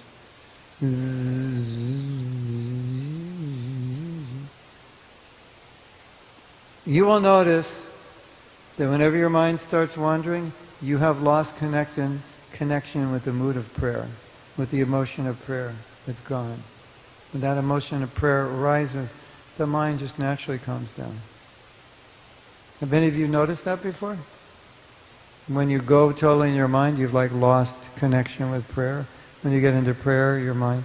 So you want to create a space to shut your mind down, but when you go into emotion, it'll stay down. And if you lose it, and the button comes out, just stop and say, thank you, Krishna, for the holy name. And get back into it. And you'll have an amazing time tomorrow. Guaranteed, or your money back. And some of you got the Japa affirmations book, so that you can use as you like. You can use one affirmation for all your rounds. You can use one affirmation for each round. You can choose 3 affirmations that resonate with you.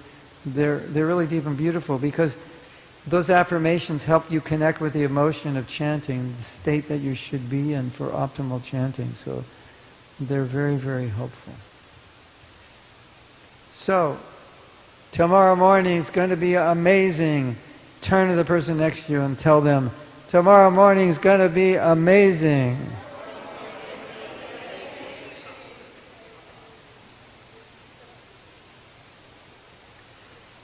Something else I need to say. I probably said it, but I need to emphasize it.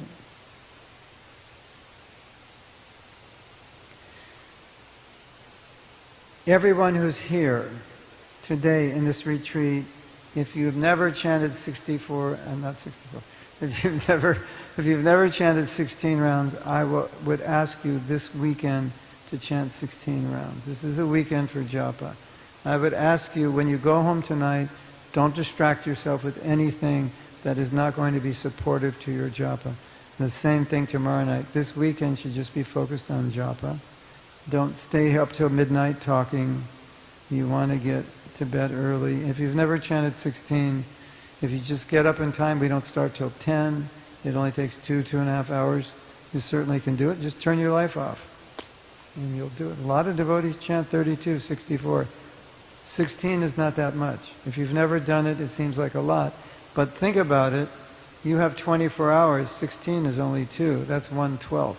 That means you took 22 hours for yourself and you gave 2 back to Krishna. That's not a lot. And as you progress in devotional service, you'll find that 16 is just appetizer. You know, but of course, okay, here's another thing which is important, because this question always comes up. How do I increase my rounds? And the answer is so simple. Prabhupada said the cook should be so good that even if you're not hungry, you'll eat. And he said, and if a cook is bad, even if you're hungry, you won't eat. Right? So, I just came out with a video, and it's the title of the video is, Does Your Japa Taste Like Boiled Potatoes? So what does that mean? Like, what are you spicing your japa with? Something like, I don't want to do it? Is that the spice you're putting in your japa? Or are you putting in, oh Krishna, I want to serve you, I want to love you. Krishna, please help me. Like, what are you putting in your japa? Right? So, ladies, you all know, I guess husbands, you know, if you want your kids to eat something they don't like, you better know how to make it taste good, because otherwise they're not going to eat it. And you know they have their favorite food, which is probably really bad for them, and they could eat that 24/7 for the rest of their life. So, if we focus on chanting properly, then what's going to happen? We're going to like it. We're going to experience more of Krishna. And if you like something, what do? You do it more. So I'm not an advocate of force yourself to chant more. I'm an advocate of force yourself to taste more. If you're going to force yourself to do anything, force yourself to chant properly. You don't have to force the number. The number's a byproduct. Because if it tastes good, you'll eat more. And I'm sure you've all had experience sometimes, by Krishna's mercy, you're just chanting, you feel like, yeah, I could just probably chant all day now. This is so sweet. And sometimes you're chanting and think, this is so difficult, I want to stop. So, and then you want to force yourself to chant more. It's not good. It's a very negative experience. So you want to create a positive connotation with the holy name. And if you chant properly, quality produces quantity. It should be obvious, right? And it becomes easier. And so make your life easy. You have to chant every day. Make it easy. Make it easy on yourself. So I hope all of this will help. And now if you have any questions for clarity on anything I said, or if you would like to share with us something you remember that stood out for you, or something you want to do tomorrow, just to remind us, we can do that. We have 12 minutes left, right? Yes.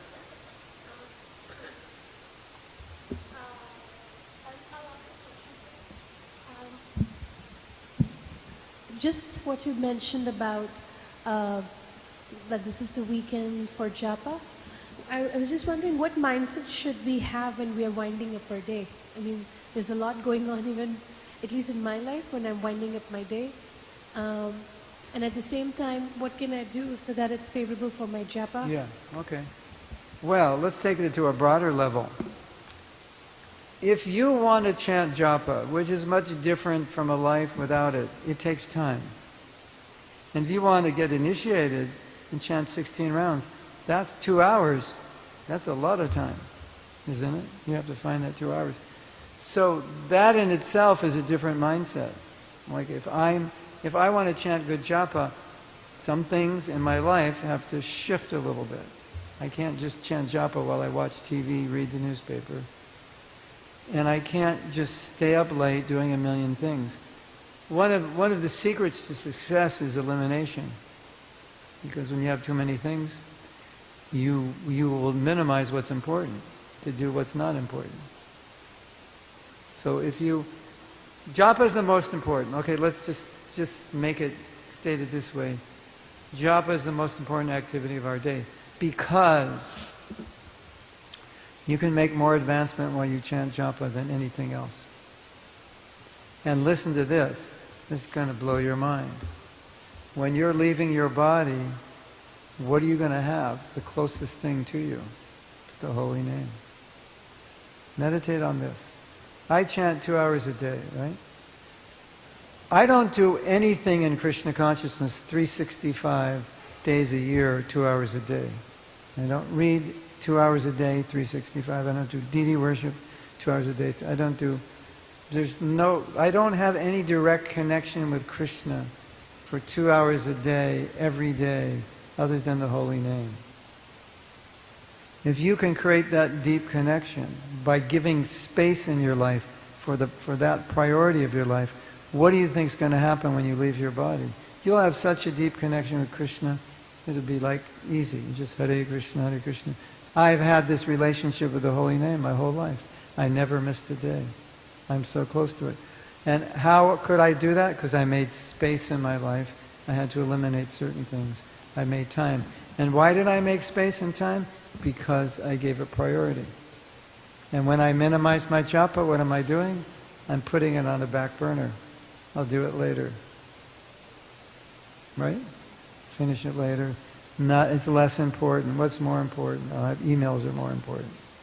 Stop chanting and answer an email. Okay, Krishna, I'm telling you by my action that more important than your name and our relationship is my email. So if you want to chant good japa, if you want to do everything we talked about tonight, you have to make priority for it. And like someone was telling me, yeah, japa workshops are great, but it goes down after a few weeks. Not if you make priority for it. Not if you turn off the red button. Not if you do these things. And you won't turn off the red button and you won't do anything I said tonight if you don't make priority for it, right? It has to be important. Because what's ever important gets done. When was the last time you missed eating? It's important. We don't miss. When was the last time you missed your rounds? Less important. We miss.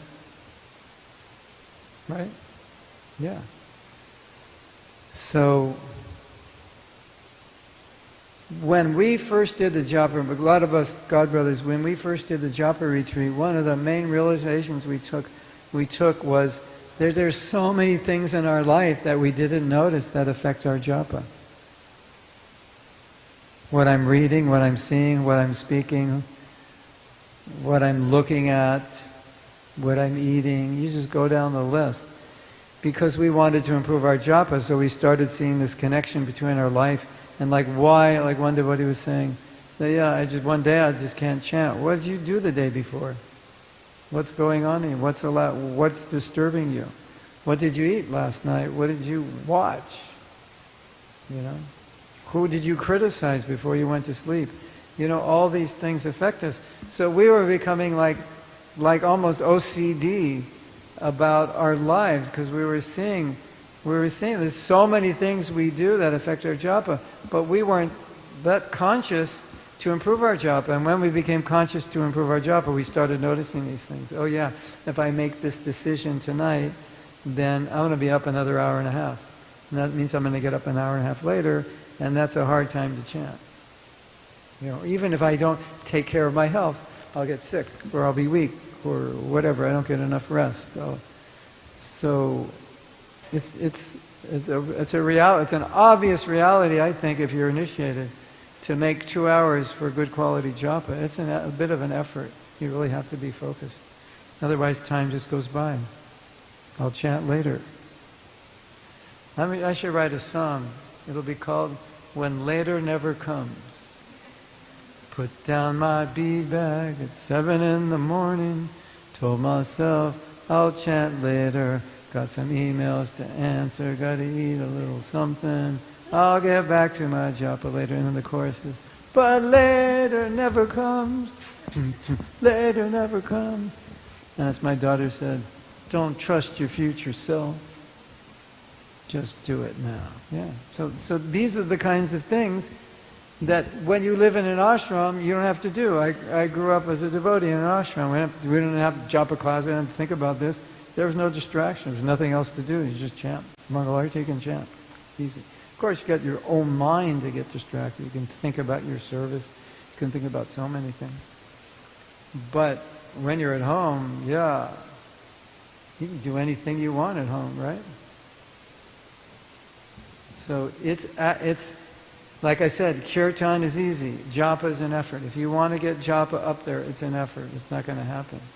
And when you say, my japa was good after the workshop and went down, you just stop making the effort. That's all that happened. But what I'm trying to do is see if I can like smash these habits inside you so deeply that it's going to be hard to get rid of them. I'll try to super glue them in your heart. And so it's like, you're like, when you chant bad japa, you're just like, I can't do this. And you just stop. I'll chant later, but I can't chant bad japa. Or you catch yourself. Like, let's go refocus. Let's get in the heart. Let's get in the mood. Thank you, Krishna. This is prayer. I'm worshiping you in your name. And get back into it. And if you get that really deep, then it'll be my great satisfaction to get an email from you next year and say, Dear Prabhuji, I had a really hard time this year chanting Bat Japa. I couldn't really do it. And I'll be so happy now. Thank you. Hare Krishna. Hare Krishna. All right. We have 4 more minutes. We either have 4 more minutes or when prasadam's ready. Whatever comes first. Yes. Thank you for such an amazing class. The point that I am going to carry with me home today is how a conversation starts is usually how the conversation ends. If I may quickly ask, how do we balance quality with quantity? And I'm sorry if you've already answered that. Well, what Prabhupada taught us is that when you begin chanting, you should take a vow to chant a certain number of rounds, because it's like your commitment to Krishna. And you shouldn't take a vow to chant more, but you should take a vow to chant what you can do. And then, naturally, by quality, the desire will be there to chant more. And he asked us to get up to 16 minimum if we want to be initiated and want to go back to Godhead. We want to be Krishna conscious, basically. So, I think to not do our best to be able to get a taste for japa is basically self-torture. Because if you've made a vow, you have to do it anyway. Yeah. It's like, you have a vow to be married. You might as well figure out how to get along. Otherwise, it's like you're both in hell. Right?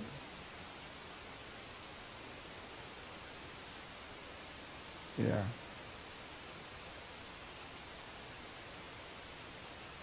Just do what you can to chant well. Everything will come from that. And you can have such amazing experiences when you chant japa. You could have horrible experiences because you're not actually chanting. It's just a resemblance of the name. And so why do you want to do that to yourself? He says, like, the greatest gift you can give yourself is to chant well, because you'll make so much advancement. You'll have so much happiness and bliss and satisfaction and spiritual power, and you'll just become so much better. So it's a real act of self-love.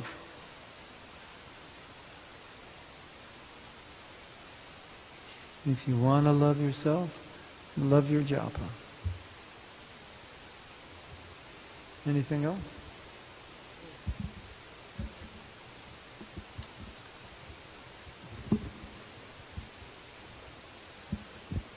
Hare Krishna Prabhu. I really like the point where you mentioned that usually we hear that when we want to do good japa, you should hear what you're chanting. But then you mentioned that chant, hear, and pray at the same time. So I really like that point. And when you mentioned that keep the meaning of the mantra in your heart. So I was reflecting on the Japa affirmation where it was like, understand the meanings of the names as I chant. Yeah. So my question is that, so you make the prayer before starting the Japa and then chant and hear, or you want us to do it at the same time, the prayer and the hearing? It's not exactly like that. Because what is in your heart is in your heart. And you want to bring that out while you chant. And if it's in your head, it's not going to work. Like, what do you want? You know, like, I'll give you an example.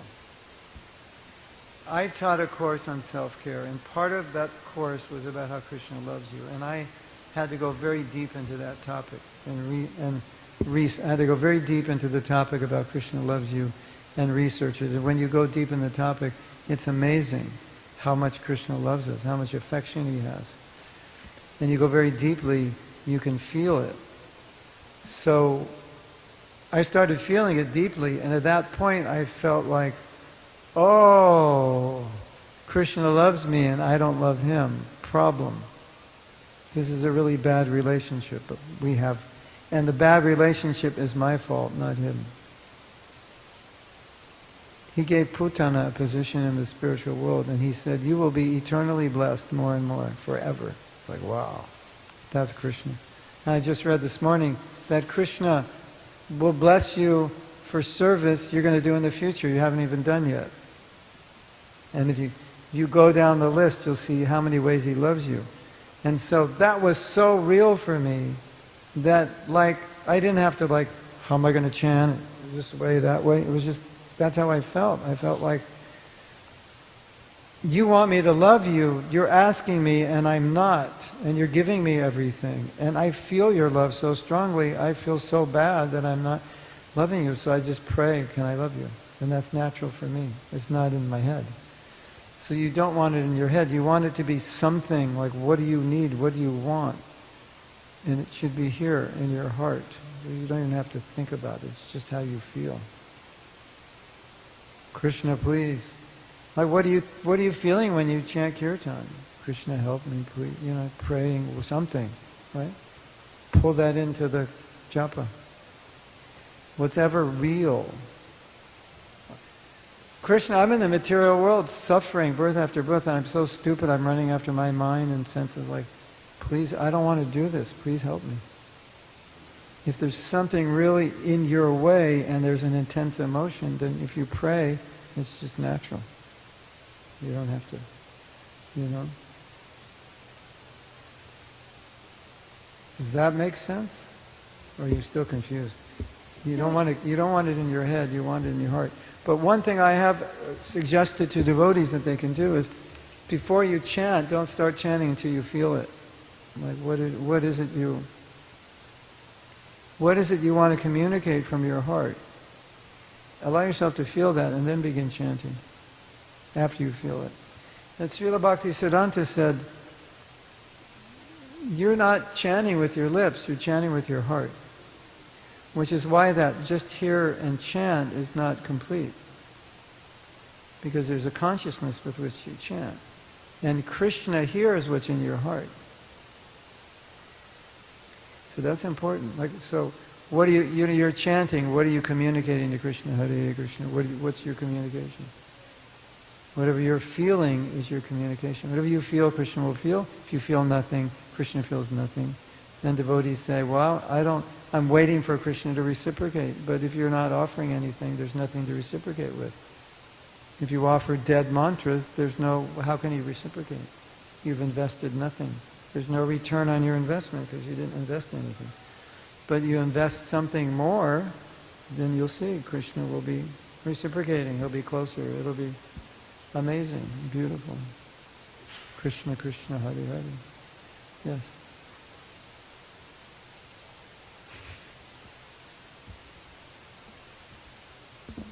So you could imagine you're chanting, right, tomorrow morning you're chanting. And I imagine I come up to you and say, what is Krishna feeling from you right now? And it might be nothing, or it might be something deep. And you know what Krishna's feeling because you're feeling it, right? Even on the human level, you can feel what I'm feeling. If I don't like you, you can feel it. I could say, tell me, Auntie, you're amazing. But if I don't like you, it's not going to translate. You're going to feel what's in my heart. So, Krishna feels what's behind, what is your mood in chanting. I need help. Help me, pick me up. I'm drowning in the ocean of material existence. I want to serve you, and I'm serving everything but you. Please help me. Help me be your servant eternally. Help me become humble. Smash. If you want to get brave, smash my false ego. Hare Krishna, Hare Krishna. If you want to get really brave, oh Krishna, whatever I need, give me. Whatever is bad for me, take it away. I was once in Mayapur and I said, I'm going to stop fighting Krishna, I'm just going to surrender. So I started chanting, Hare Krishna, Hare Krishna, whatever you want. 5 minutes later, one GBC member said, we need you to go to such and such a place. I was going, that was fast. That was really like 10 minutes max. He said, we need you to fly to this country, they're having a problem. So, it can be anything, but it should be what is dear to you and most normal for you, not like artificial. I think all of us want to get out of material entanglement. That's pretty close to our heart. Yes. Hare Krishna Prabhu. Such an amazing kickoff of the workshop this whole weekend. I do just have a comment of the point that you made about appreciating the holy name. I think so many times that we appreciate devotees doing so many great services and positions that they may have and the accolades that they have accomplished. But so many times it's actually appreciating that Krishna has come to us in the holy name. And I know personally for me, it's like when I really take very serious japa time, about having this mood about, as my Guru Maharaj says, making those investments. It's like a bank account, right? Nothing like a bingo card, but just saying like, I'm investing in myself. I'm investing in my relationship with Krishna so I can be a better servant to others, right? So my question to you is that is there a time that, should we just write almost a journal, keep a journal, like a japa journal, about just kind of our realizations that we're having through our japa, and then we can kind of, because I know in your first book that I love so much. Can you get me one of each of those books? I want to show you something. I think it's a distraction. I think it's okay to write it after, but during, it's a distraction. No, the japa book, both japa books. I don't know if you can see in the back, but look at both of these books. Look how absorbed Prabhupada is when he's chanting. Can you see? Or some of you have the book. Like sometimes I don't even open the book. I just look at the cover and I go, oh, that's how I'm supposed to chant. Prabhupada he's not on the external plane. You can see that, right? He's meditating on Krishna. So that's the problem with writing while you're chanting, because then it's like you give your mind permission to go off, and it's better to write those realizations after. And I have a ton of realizations. I've never written any down. They just come when they're needed. So, you would think I must have wrote all these down when I was chanting. I didn't. Yeah, I don't think it's a good idea, because it's already giving your mind permission to get distracted. It's a good distraction, but it's still a distraction. It's like if you're talking to me about japa, and I'm writing down my realizations while you're talking to me, it's kind of disconcerting, isn't it? So that's my opinion, and that's the opinion of many devotees. Our opinion used to be, well, if your mind is off, just write it down so you don't have to think about it. But that just gives your mind permission to go off. After is good. After is excellent. Yeah, why not? You'll need those realizations in the future when you're in the valley. Yeah. Anyway. Yes. Why not? You can all write your realizations. We'll make a book. Toronto Workshop Realizations 2025. We'll publish and distribute to all the devotees in Toronto. Okay, so I think it's time for prasadam. Is that correct? So.